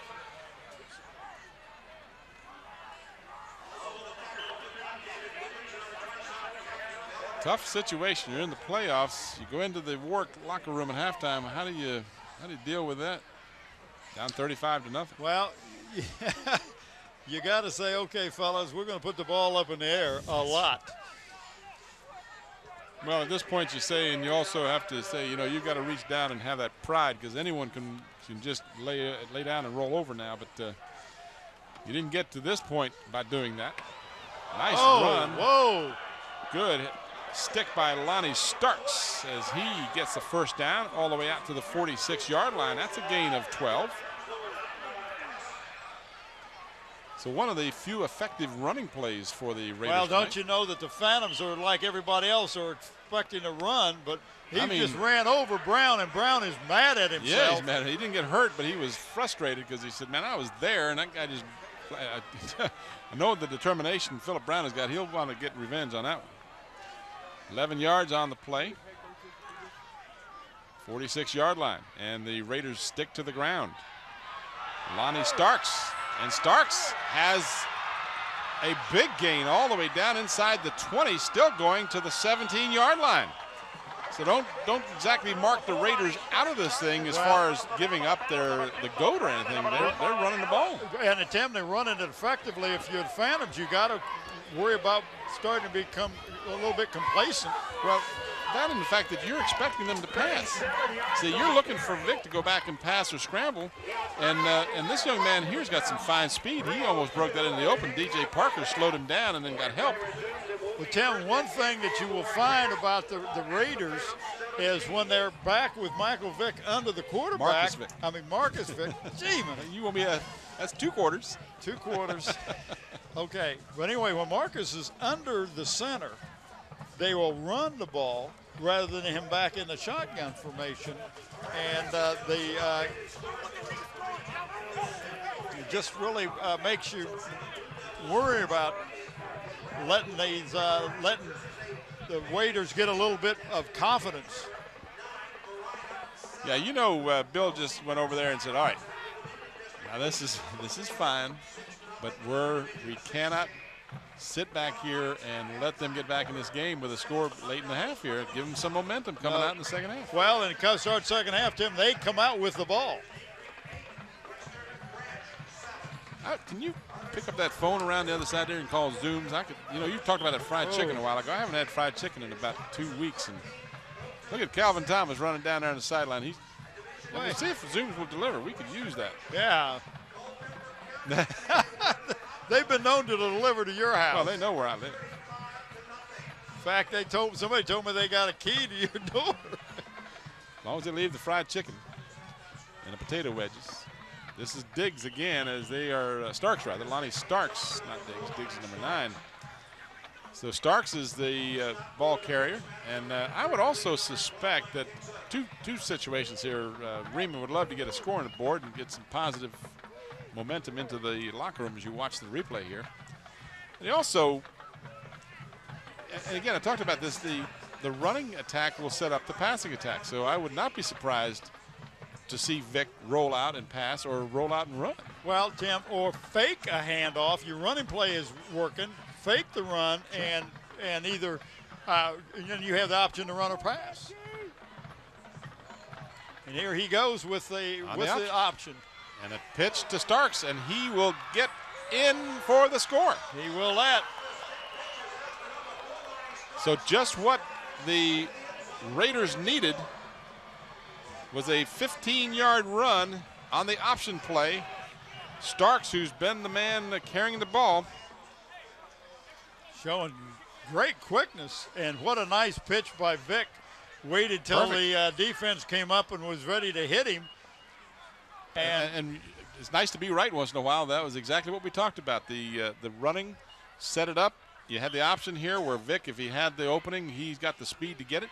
Instead, he saw it was not there, and he pitched it back to Starks, and Starks put it in the end zone. And the extra point try is good. So you're Tommy Riemann, you got to be happy here with 2:09 to go in the half. You're on the board, and you're still, well, let's just say you're on a resuscitator, but you're still breathing. You on a resuscitator? Well, you're down by still down by 4 touchdowns against a team that allows 5.5 points a game. You've got a long ways to go. I'm not going to try and sell the fact that this game is going to be a tight game, but stranger things have happened. You are looking at the Warwick High School band on the far side. As you see the scoreboard, that was a 67-yard drive. Just took 4 plays, all on the ground. All on the ground, and only a minute 31. Minute 31 to do that. So Starks doing the damage. He had that big run, and then the option play from Vic. So the Raiders get on the board. They trail 35-7. We've got just 2 minutes and a couple of seconds remaining. Took the ball at the 24-yard line. If you're the Phantoms now, you've got to keep good control of that ball. You don't want to turnover and give the Raiders a second opportunity of scoring before the half. And then you really do have a game. I look for the Phantoms just to do what they did last time they had the ball. Oh, I did too. Run, run, run. Raiders have all 3 of their timeouts remaining. They might want to be careful. They might allow too much time on the clock to call those timeouts and find yourself down 42-7. That's the way the offense has clicked so far. And talk about a pass. Philip Brown, screen pass in the flat, and that's enough for a first down across the 40 to the 44-yard line. That's a gain of 12. Well, that's a nice safe pass. Why do we think that we know that what the coach is going to do? Well, but I'm not talking about a pass over the middle where you can have it picked off or something like that. This is a pretty safe type of pass. And Philip Brown is just an outstanding receiver. But I don't think you're going to see a lot more passing. I didn't think you'd see that one. I hear you. Buck 45, and look at this. He's backed up pass. Bill D, you're messing with me. Phillips, again, the intended receiver from Hendricks. I will not try and second guess anymore. That's it. I'm over. Well, you're 0 for. 0 for 2 on that one. You got 2 Michaels and I got 2 Offers. Yeah, well, I'll give you 1 Michael for 1 Ofer. Watch the replay here. You'll see just the very end of it there. Good coverage by the Raiders. Well, and I think that Phillips started looking back for the ball instead of just running and hoping the ball was going to be underneath. On the draw play to Adibi. And Adibi gets to the 45-yard line. Now, if you're the Raiders, with it 3rd down and about 9, do you call a timeout here to keep a little of that time on the clock? Apparently they do not. Yes, they did. Now they do. I was quite surprised it took them a couple of seconds to make that decision. They've got all 3 of their timeouts left. Now they'll have 2. Because this way it's 3rd and 10. If you can make an incomplete pass to stop the clock, or if you can at least stop them, you call timeout. You still have a minute and some change. With Marcus Vick on the field, you don't know what's going to happen. That's correct. So there you see the scoreboard, $1.16 on the scoreboard, 35-7. First half, this has been a rather lengthy we got spoiled. Last week we were done by, I guess it was 8:30. Well, the first half was over in an hour, and the second half was over in less than an hour. We were done at 9:30, and I hate to tell you, Tim, but it's almost 8:45. So you're right. We did get spoiled last week. All right. Well, we knew there was going to be a lot of passing, and then, of course, once the Raiders got behind, you knew they'd have to abandon the running attack for most purposes. And, of course, then they scored on a running attack. So the DB in motion to the near side. And this is Ronnie Hendricks as he gets away from one tackler, but not another one, as he is bulldogged down at the 47-yard line. Will the Raiders call their second timeout? Not yet. Finally. Now they do. See, they're losing 4 or 5 seconds at the end of each play. Watch this. You're going to see Hendricks. This was just, I think this play was a safe play from the get-go. I don't think he ever intended to pass it. He was going to see if something was available, and then he was just going to run a little bit and force the Raiders to use their second of 3 timeouts. 1:01 on the clock. And the Phantoms will have to kick the ball. And I'm trying to remember. I believe this will be the first time they've punted. I believe it is too, Tim. The punter is Greg Narvid. He's number 34. Number 1 in his mama's heart. Number 34 on the scoreboard. So the ever dangerous Marcus Vick back deep to receive the punt. I'll be surprised if the ball comes to him. I think we'll probably see it angled out of bounds, or certainly away from him. 1:01 on the clock. And they do, in fact, kick it right to him, but he can't field it. So that's a misjudgment on his part as he let it bounce, and it rolls all the way down to the 5-yard line. Thank you very much. The Phantoms love it. Whoa, yes, sir. They sure do. He should have come up and fielded that ball. A 51-yard punt by Greg Narvid. What a perfect time for a punt like that. No, that was just outstanding on his part to put the Raiders. Watch this. This was just an excellent punt. But you're going to see the ball hit right at the feet of Vick. And fortunately for him, he didn't let the ball touch him. Well, and if you're not sure you can catch it, you let it go. Because, I mean, you're less than a minute to go. You got 95 yards. You're going to get the ball on opening up the second half anyway. So at this point, you might take a couple and go up the field with them. But I look for the Phantoms to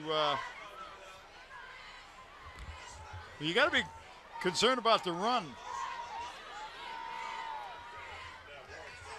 Yeah, you're also got to be concerned if you're the Raiders about giving a ball up inside the 5-yard line too. So they're going to be very conservative right now, and I think that's a very good choice on their part. Get into the locker room. You've got a little momentum. You were able to score a touchdown on the kickoff after that. You were able to hold the Phantoms. So you got two positives to take to the locker room. You scored, and then when you kicked off again, you were able to hold him and make him punt.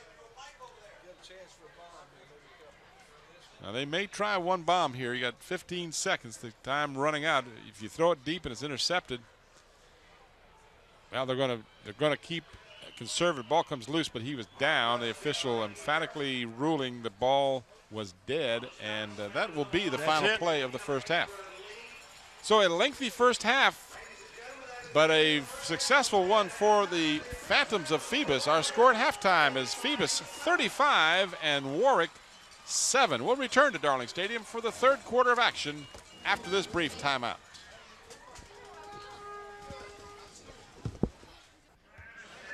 Back here at Darling Stadium, Tim Cole and Bob Hintz. A halftime score is Phoebus 35 and Warwick 7.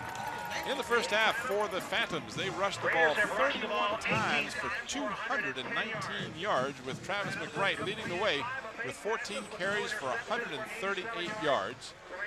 Ronnie Hendricks had a great first half as well at quarterback. 5 out of 8, no interceptions, 72 yards. Philip Brown caught 2 of those. One of them set up that 2-yard touchdown run.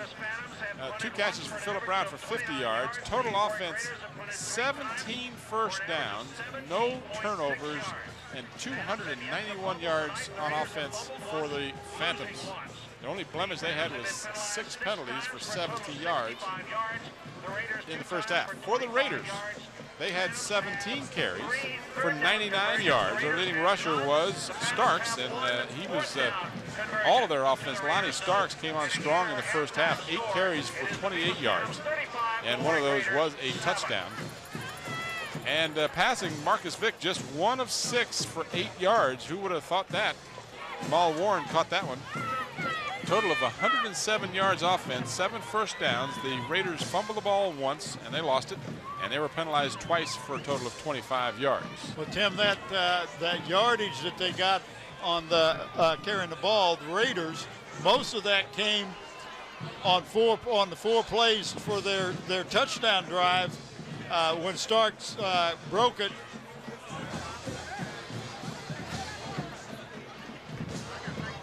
Yeah, you're absolutely right. They got most of what they got was late in the first half on that touchdown drive. You're absolutely right. Now, the question here, will the Raiders be able to gain any momentum from their, the finish of the first half? They got the touchdown, and then they were able to, oh, I've already got some things. You already got some? I won't give you anything.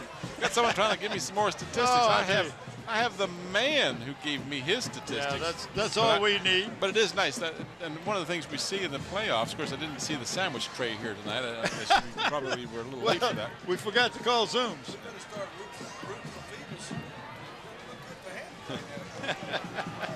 Yeah, the Crabbers, again, those of you watching this game will already know the results, but we are told they're trailing 10-0 at halftime, I believe, to the Norview Pilots. But Mike Smith's team is never out of the game until the final. Well, you better have more than 10-point lead on the Crabbers with a half to go if you want to win. Yeah, we'll see how that works out. And in any event, the kick will be taken by the aforementioned Lonnie Starks, as he has been doing it all. He returns it out to about the 34-yard line as the Raiders will get it to start the second half. Vernon Lee, number 8, right there waiting for him.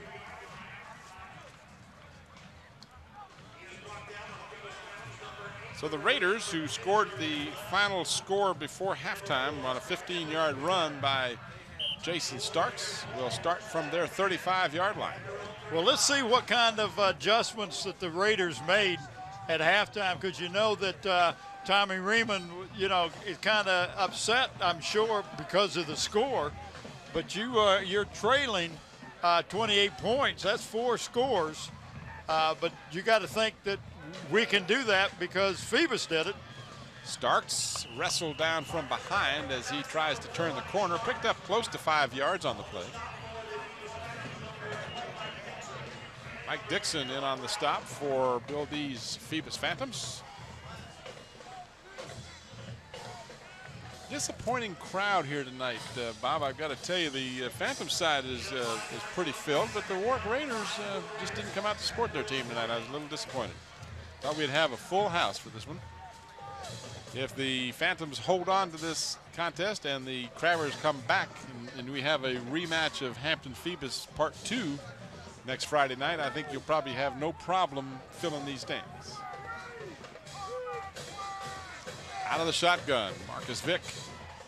And a low snap, and all he can do is just pounce on the ball, as that ball just never quite got to him. Travis Guidra. That wasn't so low that it just kind of floated back and just died. It was in slow motion. Looked like a 9-iron shot I hit today. I thought, well, that's going to bounce to the green, and it hit step. Whoa. Travis Guidra pounced on Vick, and it brings up 3rd down and about 9. Well, they had number 1, Tim. Carlos Weich was streaming down the sideline on that last play. Option to Starks, and Starks will not get the first down as he is stopped as he gets to the 40 and a little past the 40, but they need to get all the way out to the 45-yard line. So the Raiders will be looking at a 4th and about 5. Well, Tim, the reason that play worked that time down was number 89, Quincy McWright, made sure that Vick passed the ball quick. So after what seems to have been some deliberation by the Raiders, they will, in fact, punt the ball. And again, Marcus Vick is their punter. Although we saw Dwayne Jackson warming up punting and didn't see Marcus Vick punting ball, but that's what he does now. He's done it beautifully so far. Took his time, got a nice punt away. Philip Brown mishandles the ball. It's loose. That ball is anyone's football, and the Raiders have come up with it inside the 29-yard line. What a big break for the Raiders, Tim. Could be. They signal Warwick football. The only thing that could have been in question is if the ball was recovered by the Warwick Raider while he was out of bounds. That ball never went out of bounds. See, it's right there.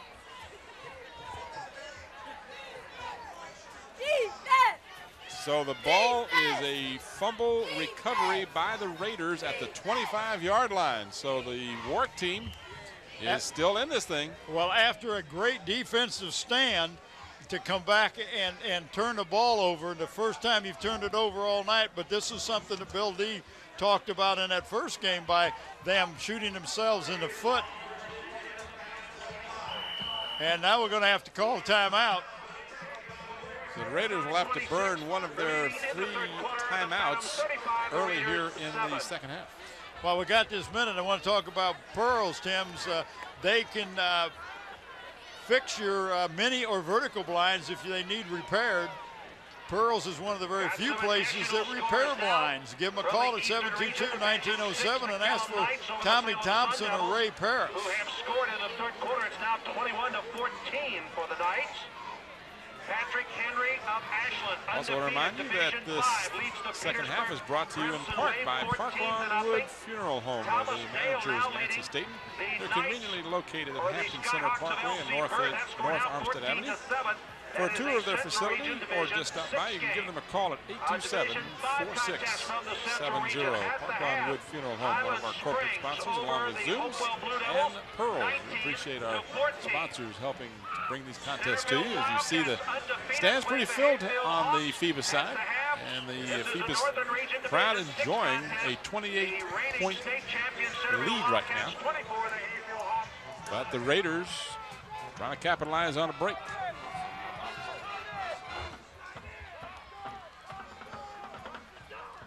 Vick over center. Pitch to Starks, and Starks is... Adebe got him. What a nice job. Oh! It looked like Starks might have some room. Starks got some speed, but that time Adebe said nope. Well, he avoided the first tackle, Tim, and then Adebe was making a move. Watch this move, Adebe right here. Boom, he's being was being held. Yeah, he was. Exactly, he was. Could have had a penalty and didn't get the call, but he kind of backed into Starks.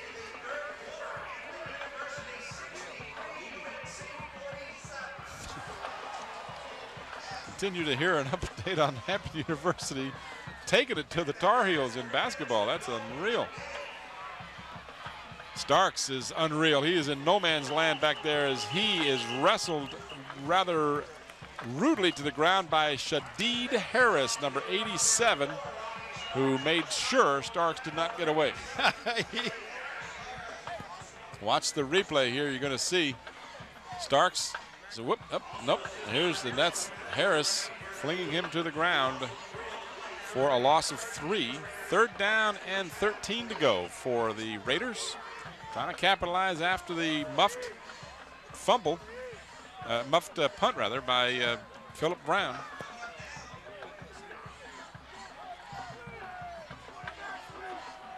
Out of the gun, Vick with a long count. Steps up, has plenty of running room on the far side, but instead throws for the end zone, and it's picked off. Philip Brown in the end zone. That'll be a touchback, and the Phantoms will have it at their 20.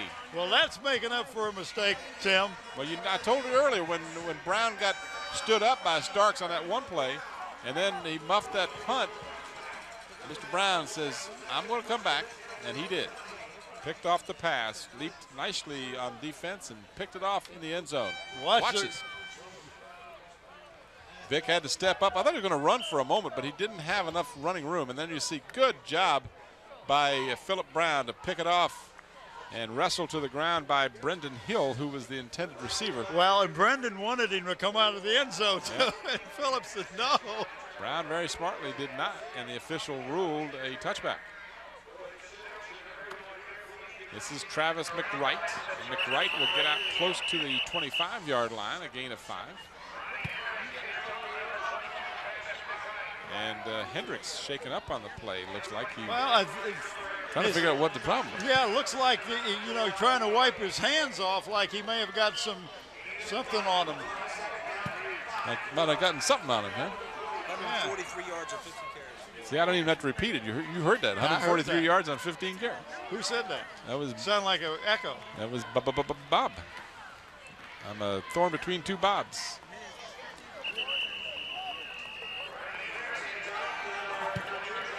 McWright out close to the first down. He'll come up about a half a yard shy. Well, no, they've marked it. Now they mark it back. Okay, so at first they marked it at the 30, which would have been a first down, and then the official reset it. So he's about a half a yard short of the first down. It's 3rd down. And we are approaching the 6:45 mark in the 3rd quarter. No scoring here in the 2nd half. Quarterback keeper Hendricks had one earlier, and he does it successfully here as he picks up better than a yard and a first down for the Phantoms. He just gets right in behind Alan Pavlik, number 54, the center, Tim, and just zoom. He says, Alan, you go forward a couple yards, and I'm going to be right in your shirt tail. Along with Quest King, who just came out, number 77. You talk about not missing any meals. 6'3", 305. He's a junior, and that's one of the guys he followed as well. So a fresh set of downs for the Phantoms. They lead by 28. This is Travis McWright, and he'll pick up close to 5. Again, we talked about it not to be redundant, but first down and 10, you pick up 5 yards. That really sets your offense into a good mode. Well, it really does, Tim.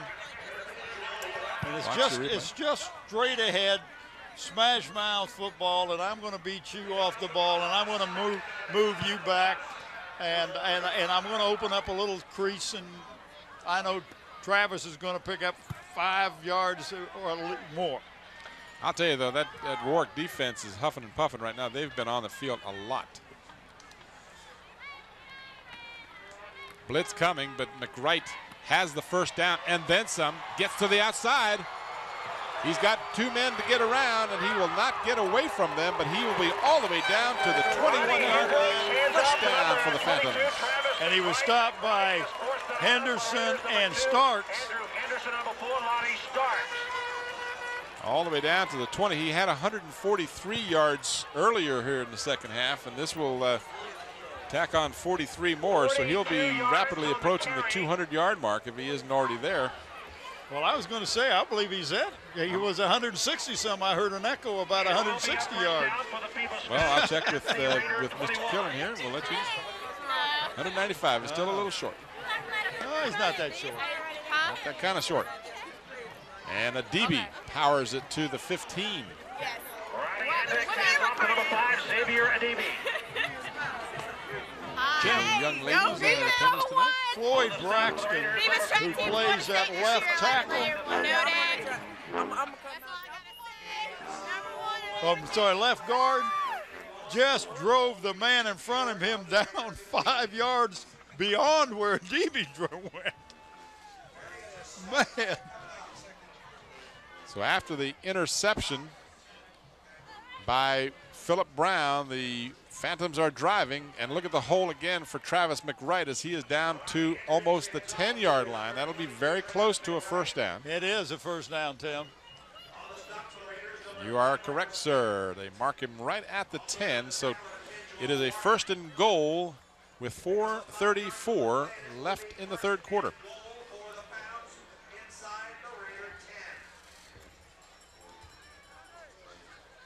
Phoebus trying to put the exclamation point on this one. The Raiders had a golden opportunity but couldn't capitalize. Now the Phantoms are trying to do just that as McWright will struggle for a yard or so to about the 9. Again, clock is moving, and that's just as important as any possibility of a score coming up here. Got a little extra curricular activity, nothing real serious, or do we now have a I think referee Dozier is just going to talk to him. Just going to explain that they need to keep their cool. So no penalty flag. And I think that's a good job of officiating. You know, the frustration has got to be welling up with the Raiders. Proud team. They've got a 7-3 record, and they're getting pretty well shellacked here. And hanging tough. Second and goal.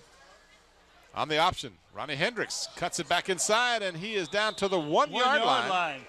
What a nice move. So it'll be third and goal. Well, now you've got two choices. You line them up in the I formation, give it to your deep back and let him walk in the end zone, or give it to a DB and let him take it in, or quarterback keeper. I think any one of those three plays would be good. Well, I have no favorite out of that. They all sound good. They've got the right components, and they've got Hendricks keeping it and scoring.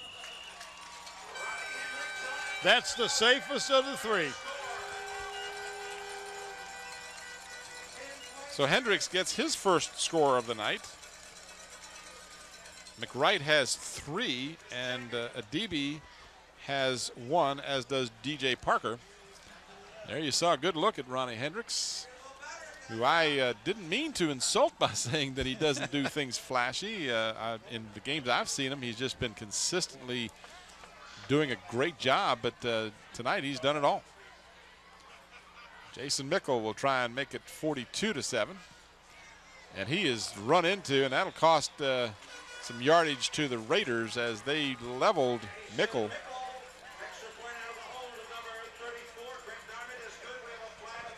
So the extra point.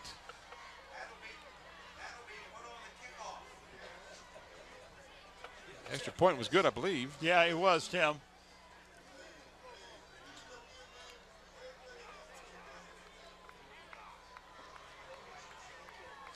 Watch the replay of the score. This is the touchdown by Hendricks. Well, we didn't hear the official that time. 80-yard drive, 10 plays, 4 minutes and 50 seconds. You don't draw it up any better than that. You've got to Moving down the field, 80 yards, took almost 5 minutes off the clock.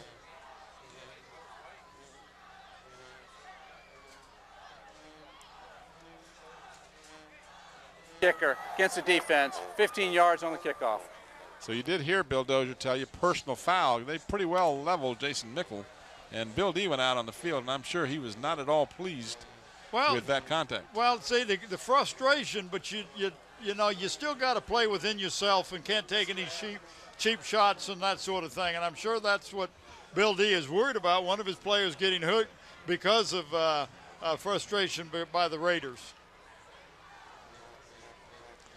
And it wasn't like it was a crucial play. This is an extra point try when you're down by 35 points. So, you know, to put an all-out rush on the extra point kicker is a little bit of a too much effort, I guess. Well, he's really the most vulnerable, too, because he has got his foot extended and he really has no protection.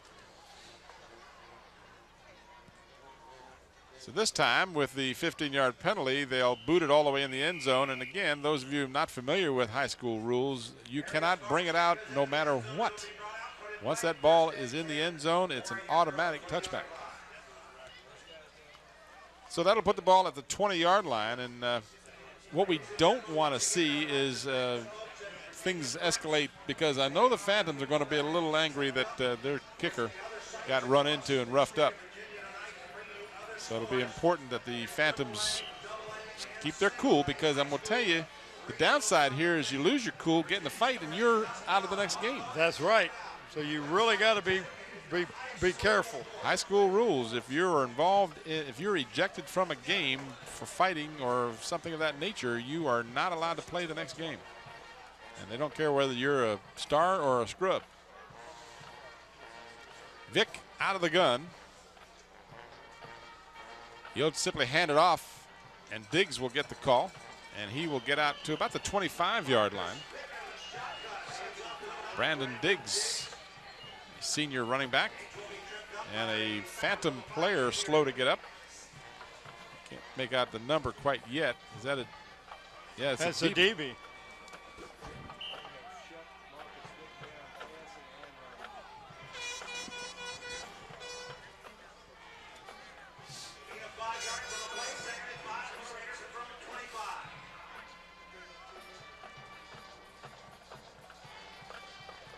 Clock moving as we approach the 2:10 mark.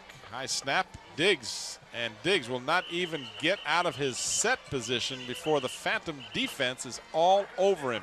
And guess who the first one to hit him? Xavier Adibi. Yeah, he was shaken up for about a millisecond.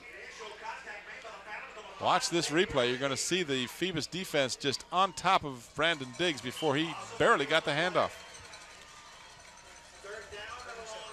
So it's a 3rd down and about 7, almost 8. I asked Bill D about Xavier one day, and I said, you know, you kind of play him all the time. He says he's one of our horses, and we're going to play him all we can.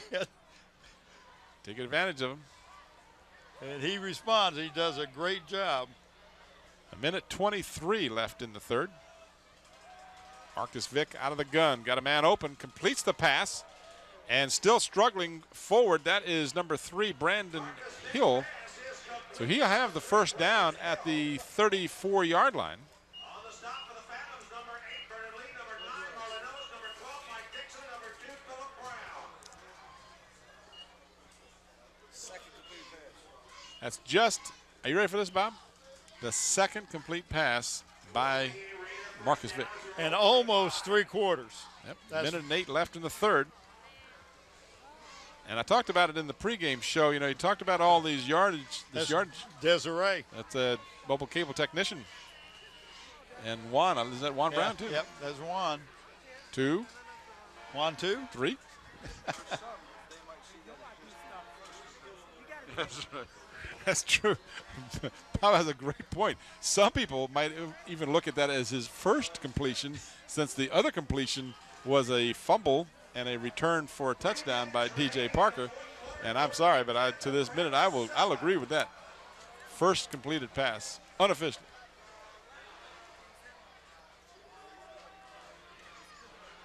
And Vick, and he will not get away from that pursuit. The ball came out. He flipped it over to, again, looks like number 9, Brendan Diggs, as a desperation. And Diggs couldn't get out of the backfield either. So that all resulted in a loss. So it was first down as a result of the previous play. So that loss of 5 makes it second down and 15. And that'll probably be the final play of the third quarter as we are inside of 10 seconds to go. And the Raiders appear to be in no hurry to get the ball snapped before the time runs off the clock. And that is exactly what will happen. We will lose the final seconds of the third quarter. And our score after 3 is Phoebus 42 and Warwick 7. Well, I think a lot of people might have expected Phoebus to win the game, Bob, but I just don't think they expected it to be this one-sided. Well, I don't either. You know, Phoebus, as you and I have watched them this year, demonstrate tremendous defensive ability of stopping the other team. But you look at the statistics that the Warwick Raiders have put up. And with Vick throwing the ball and running the ball, they put up a lot of points and a lot of yardage. But, you know, you don't run into a great defensive team like the Phantoms every night. And if you look at that first game, Warwick only had 3 points until the last 2 minutes of the game, and then they scored on a touchdown and won it 10-7. So, well, I had written down some statistics about these two teams, both team statistics, and the Phantoms on the season allowed only 142 yards total per game to their opponents in 10 games. And pretty equal. They gave up about 755 yards passing, 671. So they averaged giving up about 67 yards a game rushing and about 75 yards passing, and only 5.5 points. You know, you can give up 1,000 yards a game, but if you only give up 5.5 points a game, that's the most telling statistic. If you don't cross that end line. Exactly. Now, on offense, the Phantoms had a clear advantage in rushing the ball. And an average of score of 34.5 points a game to Warwick's 23 points a game. But again, this has been all Phoebus tonight. Second down and 15 as the fourth quarter gets underway. Screen pass left side for Diggs. Brandon Diggs has some running room, and he is tripped up nicely by the Phantoms. Looked like Mike Dixon, number 12, might have gotten him, or Shadeed Harris. Well, both of them were going at him, and they got a leg. And other than that, Diggs might have gone a long ways because he did have some running room. Well, that was a good call by Riemann, Tim, a screen pass. Gain is all the way out to the 42-yard line, so that was a gain of 12 yards. Watch this replay. You're going to see a nice setup here, good blocking. Comes from the tight end position, but showing some good speed. These Raiders have, these running backs and ends have some good speed. Well, we talked about the receivers. You know, 5 of their receivers were in the top 8 receivers in the district. Of course, tonight has been a different story because, quite frankly, Marcus Vick hasn't had time to find those receivers, and the defense has covered those receivers very well. It's not only been a good rush by the defensive line, but the secondary has really did a good job. Did a good job. I'm fine. And I'm kind of seeing what Tommy was going to call here, if he's going to go ahead and go with the play, which it looks like it's 4th down and 3. Yeah, but you're on your own 42-yard line. Is he going to try the hard count? I guess at this point in the fourth quarter, you just go with it. It's not an attempt to draw them off, and Vick is going to be close to the first down, depending on the mark. No, he didn't get it. I don't think he got it. He didn't get it. It looked for a moment like he might. He needed to get to the 45, and it looks like he got to the 44. I tell you, Jason Bowles had him. He thought he had him, but just right here, Bowles coming around right there. It looked like, I'm going to get him. I thought he might get it, but he was pushed out. So the Phoebus fans, unaware of that, they've had no reaction. Now they finally react to the fact that the ball will go over to the Phantoms on downs at the 44-yard line. So, you know, you're down by 35 points. What difference does it make? You might as well go for it. They did, and the defense did their job. Marcus Vick could not get the final yard he needed to move the chains. So the Phantoms take over. Hendricks. And I think the Phantoms are going to, whoop, ball's loose. They're going to, ooh, quick whistle. They said he was down. Woohoo.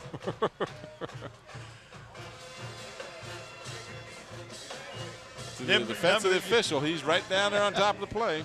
Number 55, Tidwell, Tim, has got him playing a little bit of offense. He was downfield blocking. So the quick whistle saved a fumble for the Phantoms. And they'll keep the ball. 2nd down and about 4. Travis McWright will pick up a yard, maybe 2. Scorpio Brown. Scorpio Brown, that's quite a name. Scorpio Brown. But tell you what, that's a nice name. But I tell you, I like this name. Quest King. Yeah, that's neat. That's that little guy. That's that 6'3", 305 guy. And he can, you know what?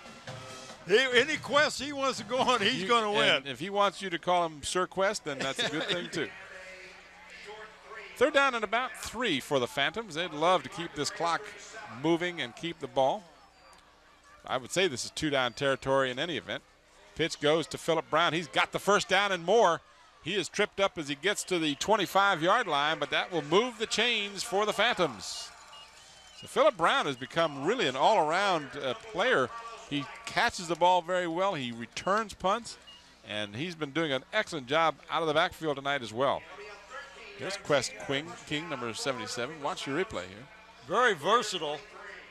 Really follows his blocks real well. Now he's an excellent player. Philip Brown, I've watched him develop this year, and I think he's really done an excellent job, and he is just a junior, and Bill D will be very glad of that. Well, the DB's a junior. Yeah. This is Mike Dixon on the inside handoff, and Dixon is down to the 15-yard line. He picks up 8 yards. So you're seeing just a demoralized Warwick team right now. They're down by 35, and there's less than 8.5 minutes now. Well, and what a great fake that time by Hendricks on that fake pitch.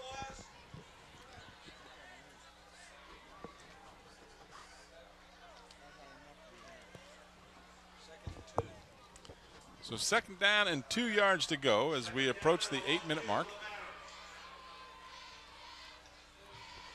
And Philip Brown gets the call.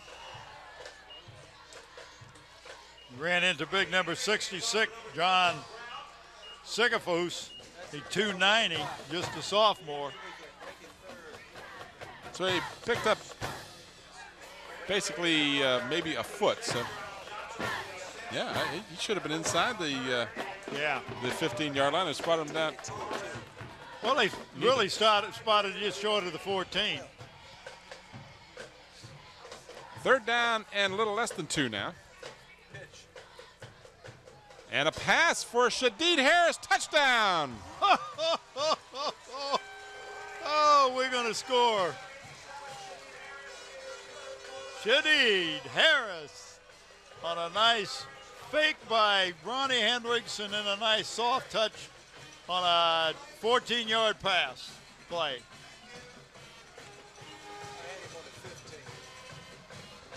They faked everyone out on that one. Let's give him 15 yards on that.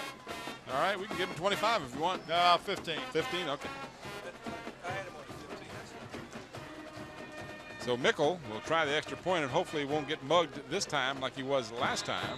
And his kick is up, and he is perfect on the extra points tonight. And the Phantoms now cruising with 7:33 to go in the ball game, 49-7. Avenging a opening game loss to these Raiders up at Todd Stadium. And they have rolled up 10 consecutive victories, and they will host a final contest, Eastern Regional final contest, I'll get it right yet, for Division 5 right here at Darling Stadium. I believe they're the #1 seed, right? Phoebus is #1 seed, absolutely. Norview #2, Hampton #3, and Warwick is #4. So if Hampton can come back from their 10-point deficit, and that's the last score we heard, they would be the opponent of the Raiders. That was a 44-yard drive, took 6 plays in 3 minutes and 25 seconds. Capped off by the first passing touchdown of the night by Ronnie Hendricks, but not the first fine pass of his tonight. That long one down to Philip Brown earlier that set up the touchdown was outstanding. This is, again, number 4, Starks. Lonnie Starks returning the kickoff. Well, he got the ball, Tim, and he did a couple of dance steps, and when he did, he looked up and all he saw was blue jerseys. And when you see blue jerseys and you got gold on, that'll let you know right then you're in trouble. Oops. Can I call timeout or something? Let me call something. And now we're going to have an official's timeout, speaking of that. And while we're doing that, Tim, if you're looking for floor covering, carpet, vinyl, or tile, call Pearls and Phoebus at 722-1907 for free estimates. They're located at 15 North Mallory in Phoebus. They are the authorized Mohawk and Armstrong carpet dealers. John West is the president. Rita Barker is the vice president. Give them a call, 722-1907. Starks for no gain, might have even lost a half a yard. And at this point, I believe if it was a political battle, you would see the you concede. Concede, thank you. The concession speech would be rolling off of someone's tongues right about now. This is where you just say, look, don't hurt anybody, don't let anybody get hurt, or let's get through this thing.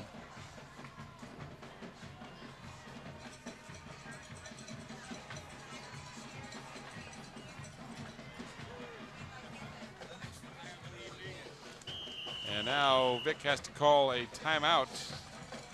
That'll be their second timeout, leaving them with just one.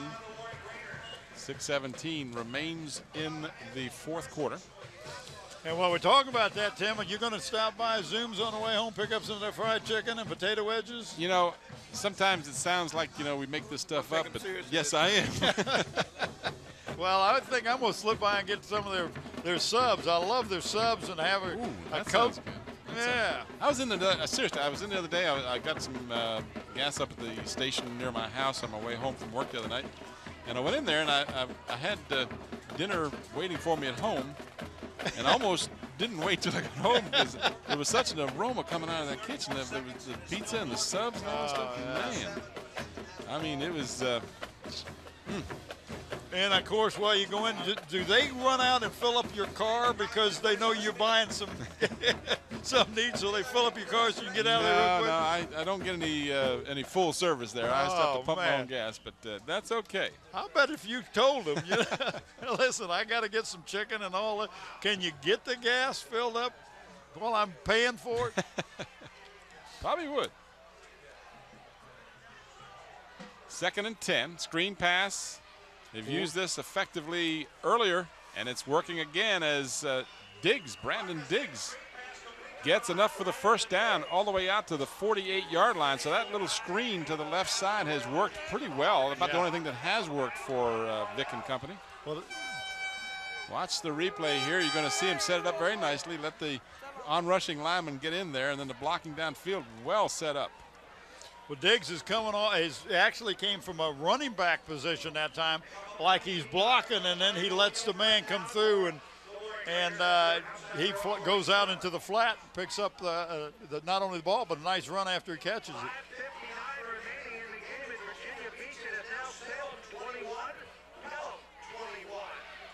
This is Starks. Starks runs over a would-be tackler. That's the second time we've seen him put his head down and block someone. He got a little help that time from a phantom. Starks runs with authority, though. He's not a real big guy. Starks 5'9", 170 pounds. He's just a junior, so he'll be back. Watch him coming at you. And then right there, so he got hit and got a little help running. A little momentum help. So they mark it at the 46-yard line. It'll be 2nd down and about 3. Clock moving as we approach the 5-minute mark here in the ballgame. So we'll be back here next Friday night. Phoebus will have a home spot against either Hampton or Norview. Starks will get the first down on a good effort to about the 41-yard line. That was that shuffle pass from Vic that time. Nice call. This is Marcus Vick's final regular game as a high school player. He is a graduating senior. They mark it at the 41-yard line. First down. Clock is restarted. Well, 4:44. He's looking at some colleges, but not Virginia Tech. And I think that's a good thing. You hate to go there and then have to measure up to your older brother. Yeah, regardless, that would be a tough role to go. And I'm impressed with Vic, but he's no Michael Vick at this point. Who is? Starks. Boy, he's looking good. Well, you know, if you're the Phantoms too, you've put this one in the win column here, so your intensity right now, as I said, you just want to get out of this last 4 minutes and 32 seconds without someone getting hurt. So I can forgive them if they're not giving it their all right now, if that is in fact the case. But give Starks some credit, he's running well. Marking at the 26-yard line, that's another first down for the Raiders. If you look at the stats column tomorrow, you'll say, well, you know, they got some running yardage against this Phoebus team. They got garbage running yardage is what they're ending up getting. Well, you want first half and then this stuff. Well, you wonder why they didn't run the ball more. And Marcus Vick is bulldogged down from behind on a beautiful effort by number 8, Vernon Lee, who came from his left defensive end position, I believe. Yeah. And chased him down, and that's not something that's easy to do. And that's not the first time Vernon Lee has been in the backfield. 10-yard loss on the play. Watch this replay. That's where he was, his left end. And he just went right after him.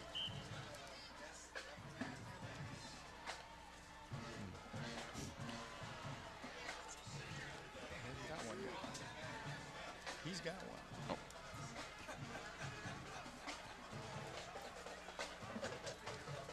3:20 and the clock moving.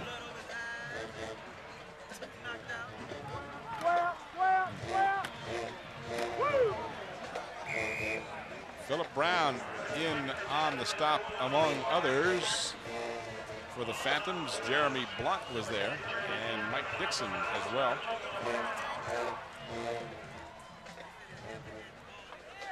Mark the ball at the 33-yard line. I'm not sure, was there a flag on the play? No, I guess not. Just the official just kind of milling around. I wasn't quite certain whether there was a penalty or not. 3rd down and 17 to go for the Raiders. And now they'll burn, or no, they won't. A timeout has been taken by the officials. Is there a mouthpiece on the ground? And maybe that's what they're looking at. I saw them kind of milling around, and that's what it appears to be.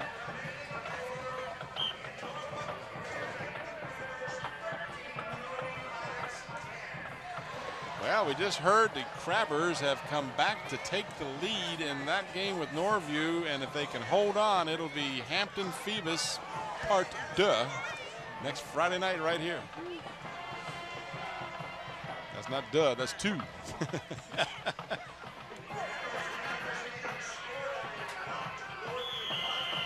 And a flag. Not a lot of flags in the second half here. And that's about the first procedural call in a while. Well, and you notice that there's no personal foul. Don't you know the coaches on both teams talk to both their respective teams, because, you know, you don't want to do anything stupid and cause you to, instead of 1st and 10, you got a 1st and 25 or something. Ball is moved back to the 39-yard line. Still long yardage to go. 3rd and 22 now for the Raiders. Starks goes in motion. Vick has some time. Throws it deep. He's got a man wide open in the end zone. That's going to be a touchdown. Check to make sure there's no penalty flags. No penalties. Is that number 2? Andrew Henderson on the receiving end of a 38-yard pass from Marcus Vick. Unfortunately for the Raiders, a little too late.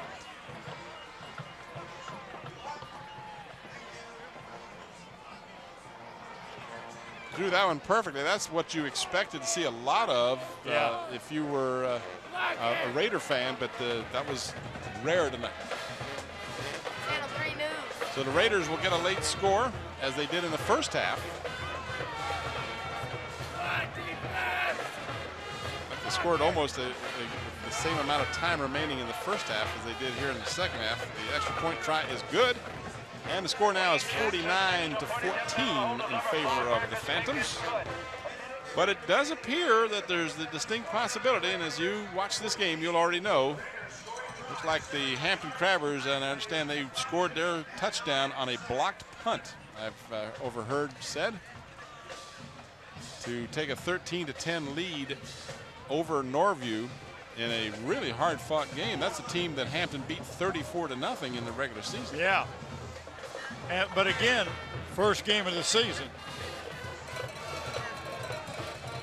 71 yards, 9 plays, 5 minutes and 9 seconds the Raiders used to get that second touchdown. We want to thank the guys over there. Calvin Thomas. Good to see you, Calvin. He's been running up and down the field. He's been getting some exercise, getting in shape for basketball season. I think that's what he's trying to do. That's right.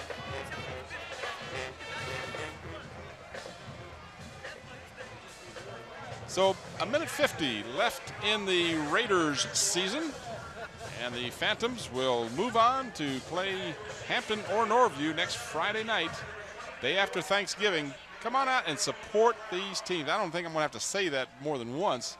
You're going to have Hampton and Phoebus for the Eastern Regional Championships. If this place isn't filled, then shame on you. That's assuming Hampton holds on. They had a minute to go in that game. This is DJ Parker. And Parker is across the 25 to about the 26-yard line, where the Phantoms can pretty much run this game off the board. Just one timeout remaining for Warwick, and I would be absolutely amazed if they were to burn it. Well, Tim, we got to come up with player of the game, and you know, I got to go with. I'm going to give two of them tonight, and one of them is going to be Xavier Adibi. Just has done a tremendous job on both sides of the ball.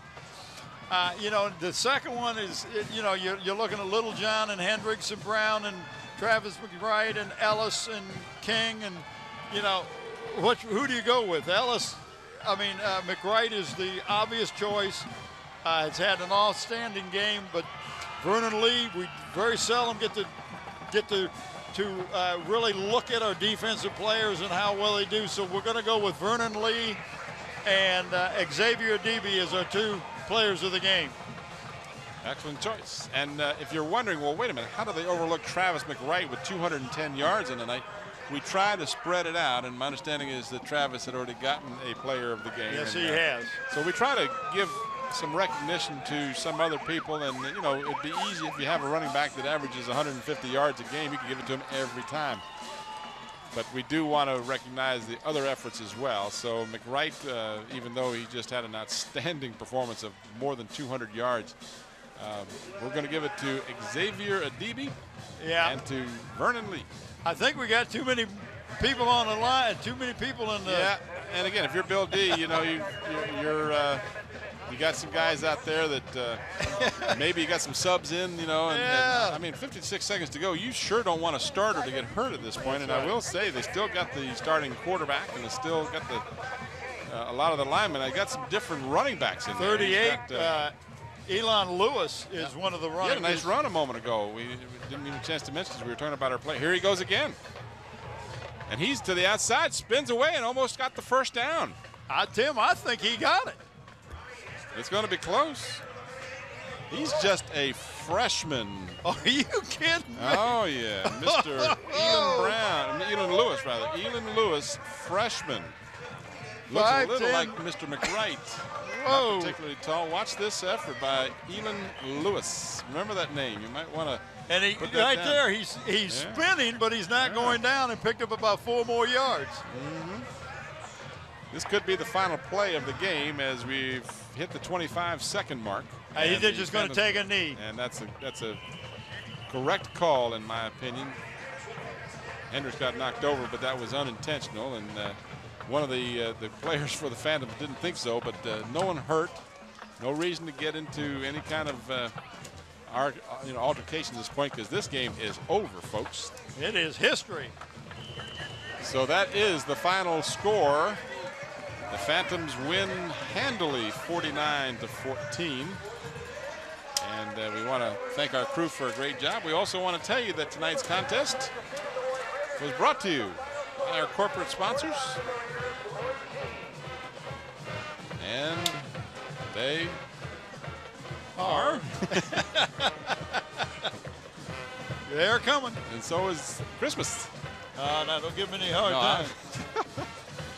We'll have it for you in just a second here, but we'll tell you that our players of the game, Vernon Lee and Xavier Adibi for the Phoebus Phantoms, as they win 49-14 over the Warwick Raiders, and they'll advance to play either Hampton or Norview.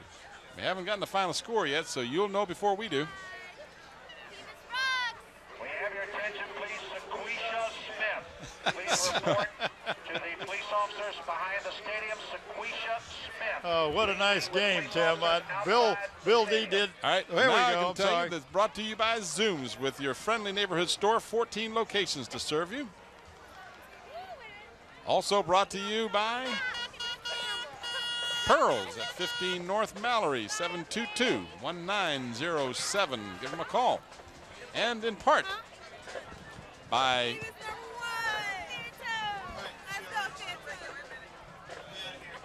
Park Lawn Wood Funeral. They're making me stress this thing out. 827-4670. We wanted to make sure we got the voiceover to match up with the picture, guys. There you see some of the cheerleaders. Happy cheerleaders tonight from the Phoebus Phantoms. They win, going away. The final score of 49-14. We'll see you next Friday night. For Bob Hintz, Bob Killen, and the Channel 46 crew, thanks for watching.